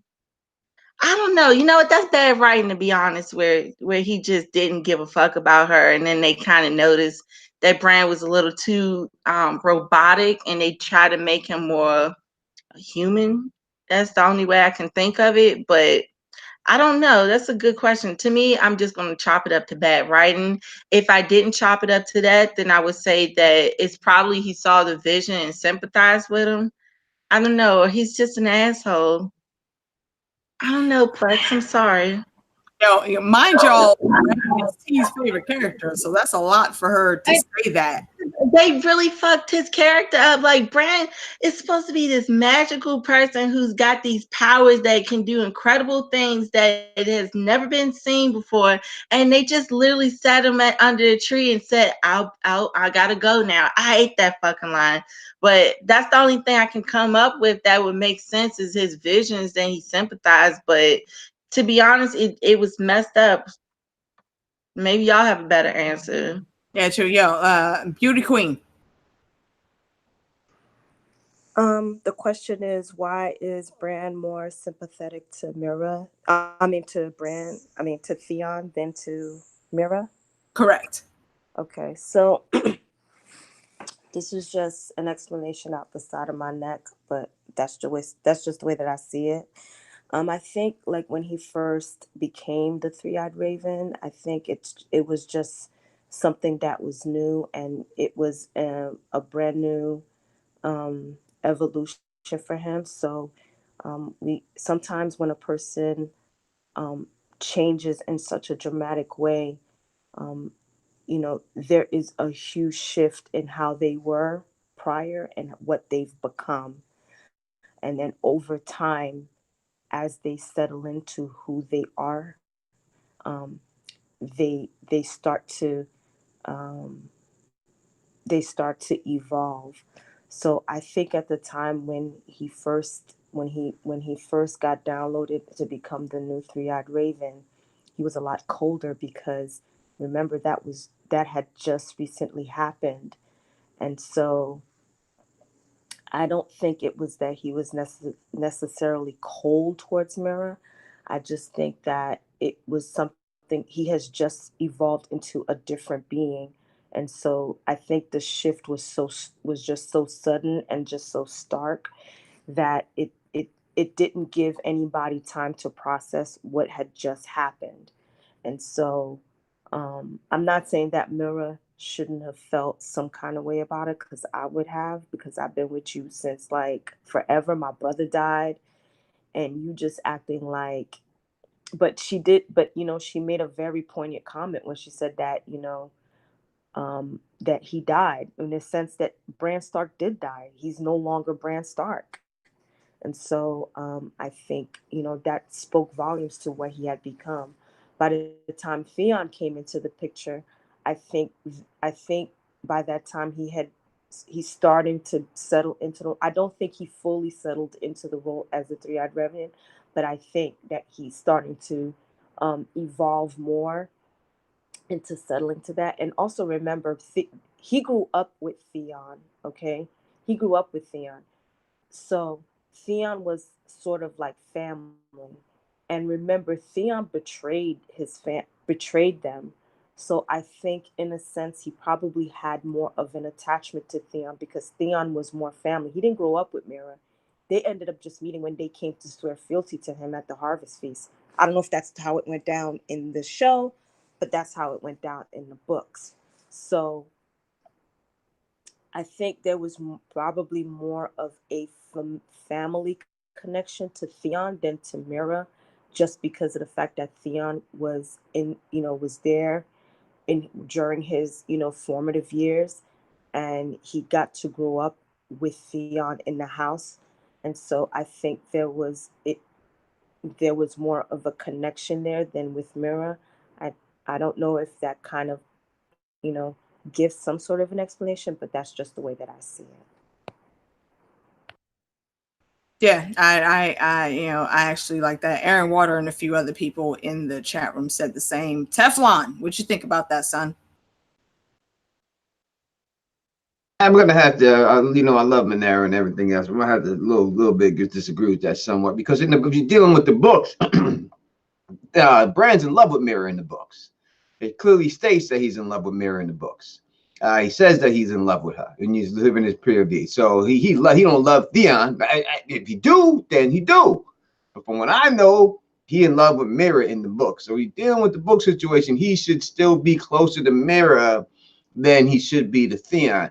This chick dragging him around like a goddamn dog sled. Right? Done been through the ringer with this motherfucker. And he just look at her and say, I'm not Bran anymore. I mean, you ain't Bran anymore.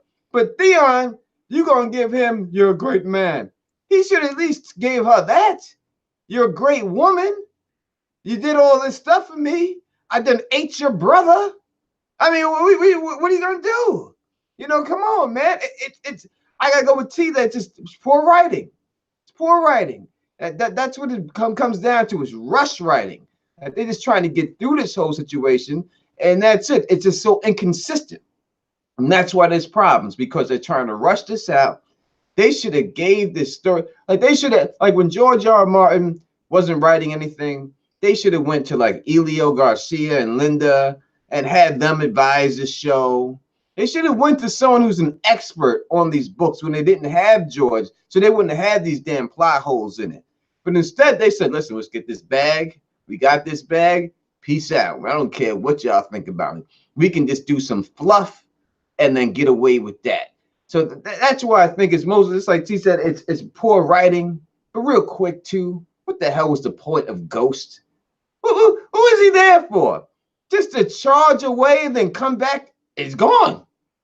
You didn't see him again. He charged away, and then you see him in the trailer. He survived. How did he survive? How the hell did that? What did that wolf do? He just turned around after he seen the Dothraki die and said, "I'm out of here, son. Peace. I'm gone. Y'all handle this business." What was the super cat? What was And we were saying Ghost is little as shit. Like Nymeria is big as shit in season 6.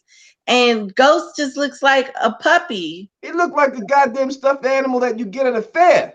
Right. And it just looked terrible. Yeah. I agree with y'all on that for sure. Yeah, but I have to say, when it comes down to the marriage situation, that's what the question was. It's just poor writing, because obviously, as I said in the book, Brandon loves this chick. He clearly says that he's in love. He's following her around in Hodor's body, scoping her out and stuff. And there was even potential. I remember when talking to James and them that would Brand had that much feelings for her, all of a sudden just to not have nothing, but then show some love to Theon. The charge, stupid charge.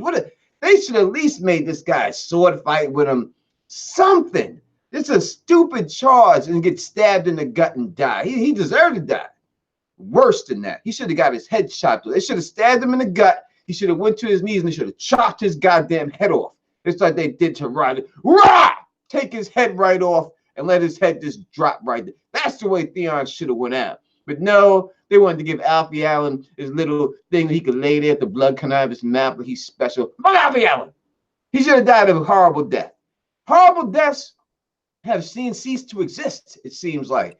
Everyone's dying like little bitch.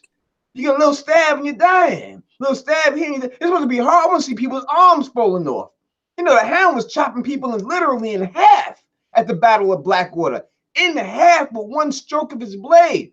We didn't see nothing like that. People getting a little stabbed like they got shanks on them. Oh, you dead. Here's a razor blade cut. Oh, you gone. You gone. Man, I'm supposed to be the Windsor winner. People got axes out there, man. People have to be dying for real. I don't know. But let me get off and someone else can get on. I have a quick question, actually.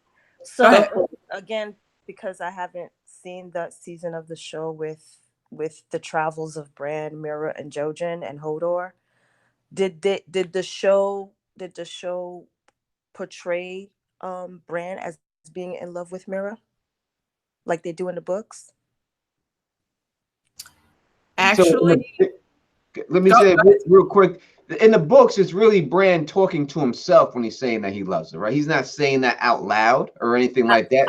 It's his POV. So there is no point. There is no time in the show that they show his emotions for her or anything else like that. But you could see there's a connection there and stuff. But there's no time in the show where they show him do anything. Just like in the books, they don't really show him do anything. It's just him talking to himself. And he's saying that he loves her and stuff. I get that part. I'm just saying that they portray that in any way, because you can have internal thought where it's portrayed in some way that you care about somebody, whether it's by the way that you look at them or by the words that you say. There's a way for you to portray or convey how you feel about somebody. So did the show convey that in some way, just like in the books it's conveyed. I know it doesn't necessarily have to be through speech. I'm just asking the question. Yeah, I don't know. He didn't smack her in the ass or nothing like that. I ain't see nothing like that or anything like that. He didn't give her no looks that Arya was giving Gendry or nothing like that. You know what I mean? So if you want to go like that, then I'll have to say most likely no, that he did not. But he did have. It does look like he had some type of feelings for her in the show. I would think that if people who watch the show would think that if they were going to ship somebody, they would have shipped Mira and Bran together. I think the show people would watching the show would definitely think that they would be together, just like Arya would be with Gendry. Yeah, Okay. yeah, that's facts. B, Black Wildling, give us your thoughts, Professor. Black Wildling. But could you refresh me on the? Because I kind of got distracted. Sorry. Why do you think Bran is more compassionate to Theon than he was with Theon Mira? and Mira? Yeah. Okay. I feel y'all on the poor writing, just rush writing things. I actually think that's probably what was going on with the season as a whole. Because I've been disappointed since the first episode. Fuck, I won't say everybody, but I've been disappointed since the first episode. So I think that's probably what's happening as a whole. But to the point of what Mira was saying about Bran, dying in that cave. I think there's something to that, in that, he isn't himself anymore. And the reason why he said what he said to Theon is because he needed Theon to go die for him. He needed Theon to do something, right? Like he's stuck in time or in the midst of time or whatever, so he can see things ahead and beyond and all that other stuff. So he's trying to figure out, all right, I got about 2 more minutes before Arya get her ass here. What can I do to stall the Night King for 140 seconds, 2 minutes or whatever? I don't know. That's how I took it. Like he's at this point, he's kind of like how Sam is, in that he does things as a means to an end. You look at it and say, well, it doesn't have to be like that, but really you're just sort of looking out for yourself. So I kind of feel like, well, maybe it was just Bran sort of looking out for himself, because he didn't really say anything to Theon. He didn't even say anything like, hey, you know what you did, anything like that, like how he did with Jaime, where he was like, oh, the things I do for love. I think he's saying and doing things to keep people on their toes, so that it's like, when I need you and I call you out the pocket, Jaime, to do X, Y, and Z, you'll do it. And I think it's the same thing that kind of happened with Theon in this case. It was more so saying, you're a good man because I need you to go die now. And he was going to die for me anyway, but apparently I need you to, maybe that's what the whole rushing the Night King thing was. Maybe it was something that some unspoken thing between them, because otherwise it doesn't make much sense for Theon to rush the Night King. And it doesn't make much sense for Bran, period. Just anything with Bran. So that's what I think. Other than that, I guess it could just be poor writing, but this is me giving them the benefit of the doubt. Yeah, I'm feeling that. Okay, so just because it's getting a little late and we're over time, sorry, we got lives to get to early in the morning. I'm gonna take this one last question, and then if you guys have other questions that were not answered, once we end the stream, go into the comment section and post your questions there, and we'll try to set up a Q&A session later on this week or maybe next week before the next episode. So this one is from Sam R09. So can you please give your thoughts on Mel referencing Faceless Men and Brafosi things and what that could have meant, because she kept giving callbacks to those episodes? T-Baby, I'm going to go with you first. Oh, I think it goes that she knew that Grey Worm was going to have to sacrifice all those Unsullied, because she said all men must die. So I think that was just her reference, saying that she knew what was going to happen, and that he kind of looked at her like, oh shit, she was right. So I think it was just that. Okay, I feel that. Teflon. I don't know if it really meant too much. Just more they just wanted her to have something to say. I think it's more just the writers wanted her to have something fancy to say. So they gave her a couple of words to make her say, and probably to connect her at the end with the whole Arya situation, with her saying with the Serial Pharrell line, that she has some type of knowledge, like, she shouldn't have known that Surreal Pharrell said that to Arya and stuff like. But so it gets just some knowledge that she had seen Arya in the end somehow in the flames, and she had got that line. And that, I think it's more just that than anything else. I just wanted her to have something. I didn't like the way. Beyond that, I didn't like the way she died. What was Davos gonna do? Was Davos gonna kill her if she didn't drop dead right then after she done saved your ass, man? And if you talking people, see, this is what I'm talking about, people. I'm sorry, AK. I gotta say this real quick. Yeah, your people, you're in the chat with your Jamie Lannister redemption and all these things. This chick done saved everybody's ass. Everybody's ass. And then Davos was about ready to kill her. Kill her right after. Davos, my man. You know what I mean? Roman Stam. She was ready to kill her. Right after you don't say, how was her redemption? What's the Melisandre redemption? Ain't no one say nothing about that. Ain't no, just like Melisandre said, she's like, oh, she birthed, and Davos said, you birthed her child. So did her mother. So did her father. They are more at blame than she is. Just because she put it out there, the mother and the father allowed it to go down. So she shouldn't really get all the blame for that shit. It should be more blame on Stannis and his wife, like she said. And then he want to go out there and kill her, and then she just dropped dead. I mean, I didn't want to see her old ass again, to tell you the truth. I didn't want to see her. I did not want to see, at least naked. I didn't want to see that shit again ever in my life and stuff. But it should have been something better than that for the chick. She's after all that she didn't get a thank you. She didn't get nothing. She just walked out into the out there and collapsed. How? Because the glamour was gone? Is that what it was? Because the glamour is only supposed to change your physical appearance. So now the necklace had to be more than just a glamour. It had to be some type of life support system. But she's seen her take it off before, and she didn't just drop dead.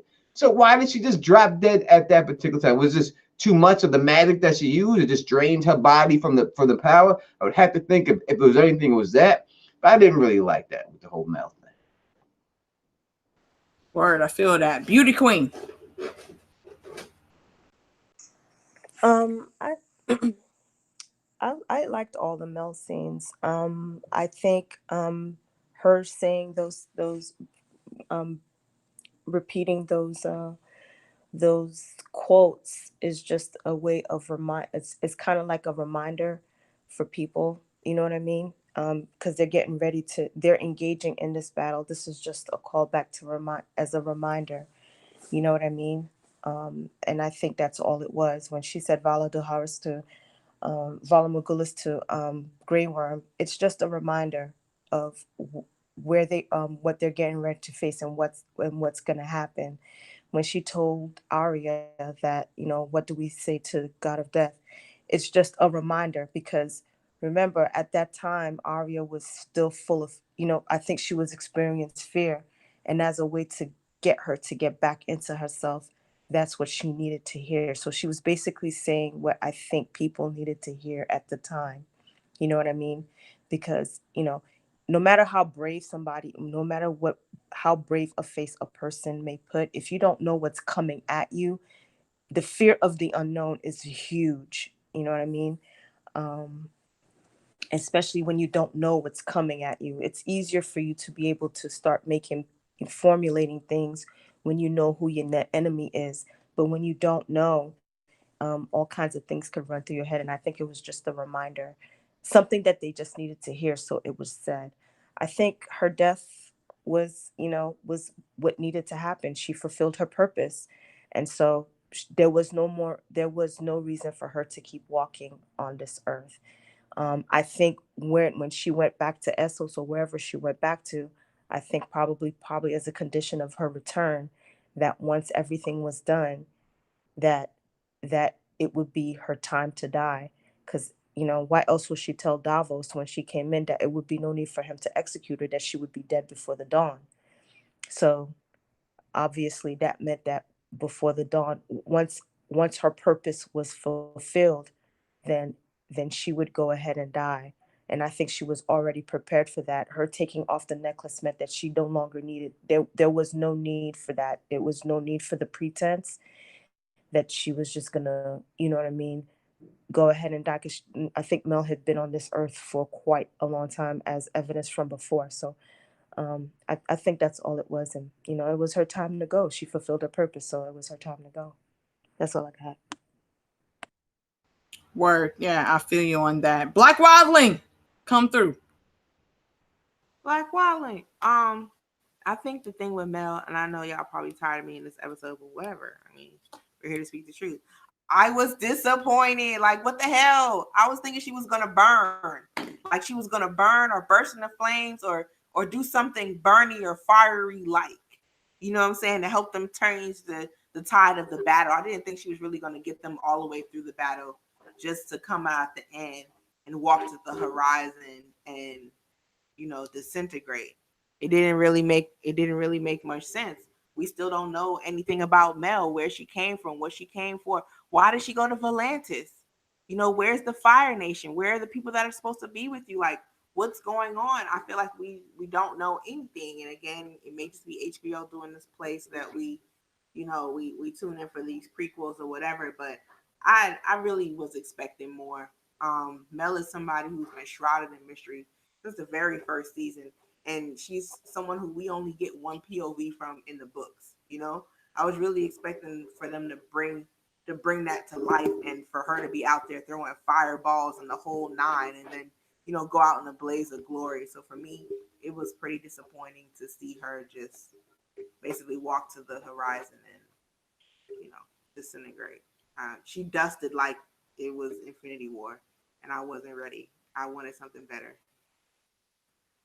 Yeah, where I do agree with that. I expected Mel to be going to get the damn Fire Nation and then come back with a set of troops that were absolutely set and ready for this fight.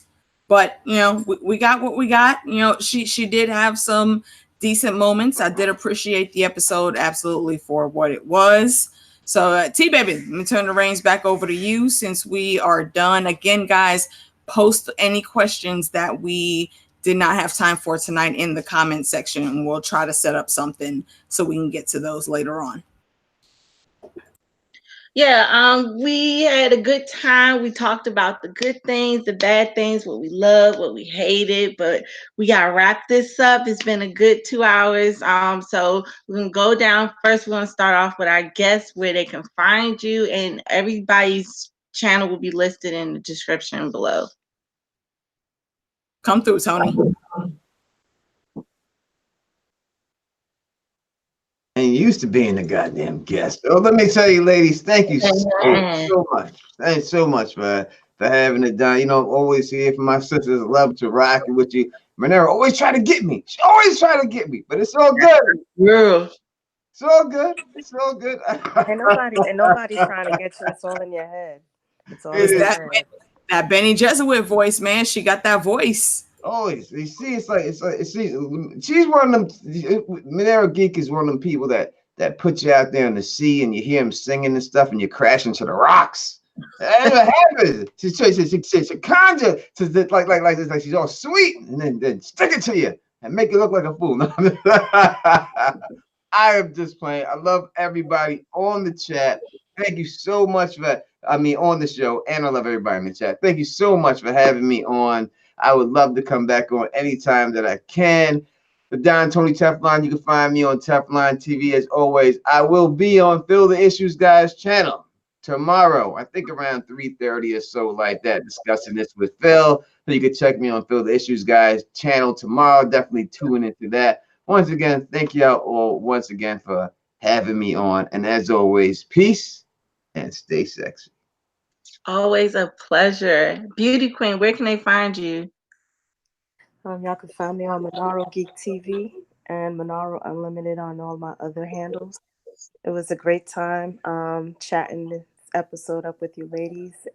Thank you for coming through, Tony, and thank you for everybody in the chat that came through. I can't see the chat anymore because my computer went haywire. But anyways, good night to everybody, and I'll see y'all in the next one. Peace. Lady Diligence, where can they find you? You guys, it's Lady D. Thanks for coming in to check us out. You can find me right here on YouTube. I'm usually on one of the Mad Queens channels. Check out T Baby channels, AK channel. or Naro's channel. And sometimes, you know, when Tony ain't acting stank, he'll invite me on his channel too. So I'll be around, and I'm always in the chat. You can also find me on my channel, which will be linked below and in the description box. Again, thanks for coming out and hanging out with us, guys, and we'll see you next week when whatever the hell happens on the show. Real quick, y'all do not have to be invited on my channel.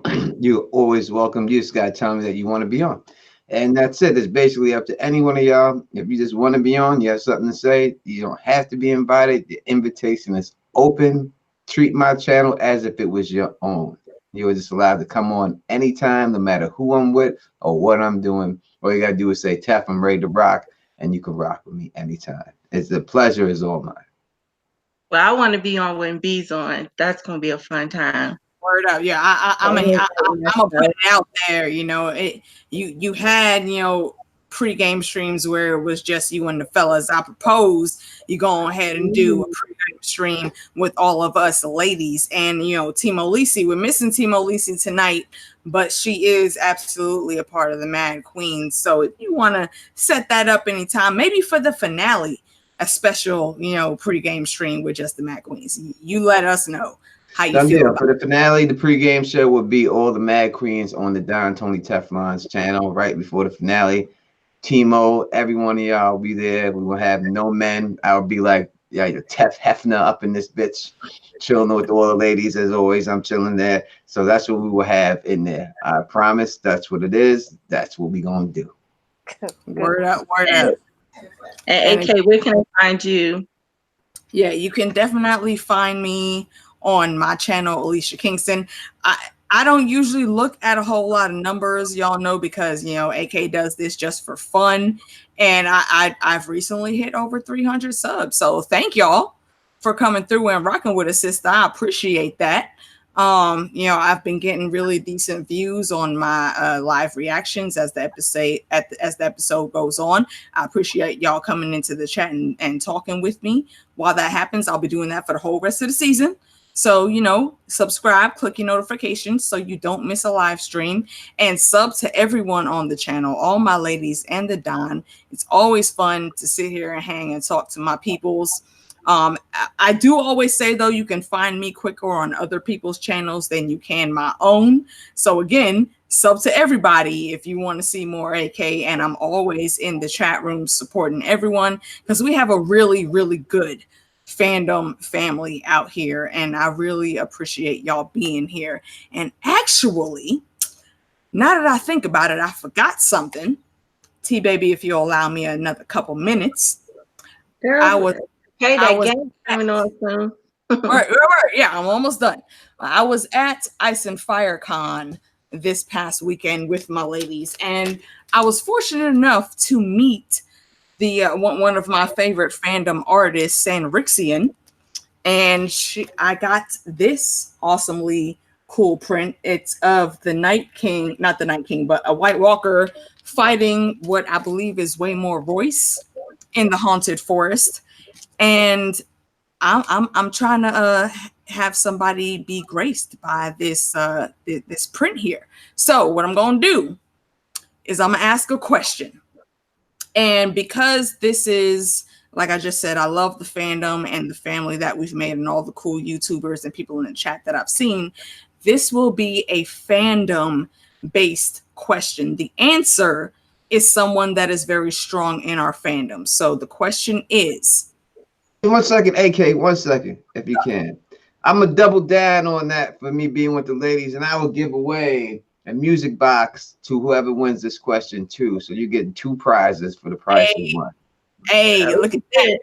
You see what happens when you rock with the Mad Queens and the Don? We got y'all taken care of.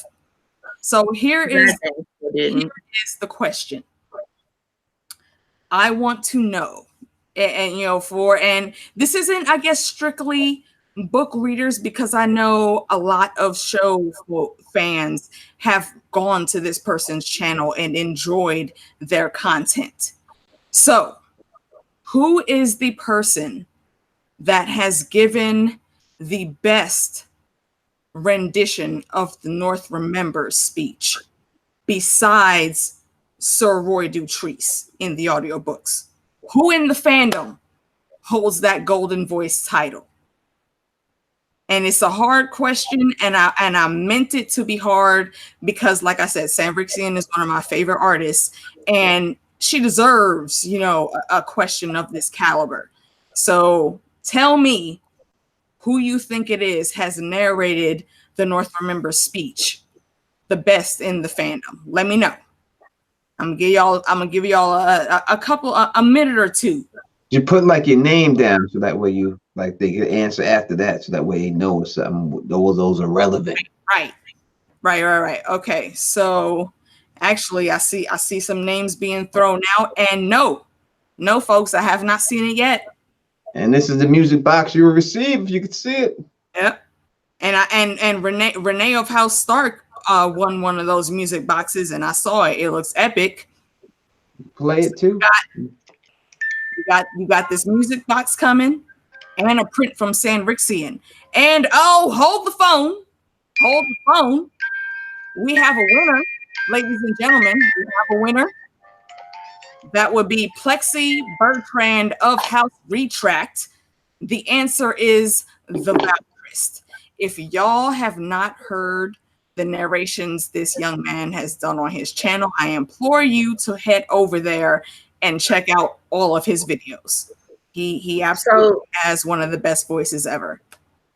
So you gonna hit up Plex, or does she hit up you for the prize? Plexi hit me on either Facebook or Google Hangouts and shoot me your information, and I will transfer that over to the Don. You will get this print from Sanrixian and also the music box from the Don. So, and I'm very happy to give it to Plexi because I've like been in the chat for many years and stuff. So I'm very happy. I mean, I would give it to anybody, no doubt about it. But I'm very happy to give it to someone who's been repping for a long time. So without a doubt, I can't wait to send this to you. Yeah, Plexi has been with us for a long time, and I'm glad she's still here rocking with us. So, Plexi, hit me up, and we'll get the merchandise out to you. All right, congrats, Plex. We're out of here, y'all. We're out of time. The game's about to come on, but thanks for rocking with us. We love you all, and until next time, see you in the next stream. Hell Sansa.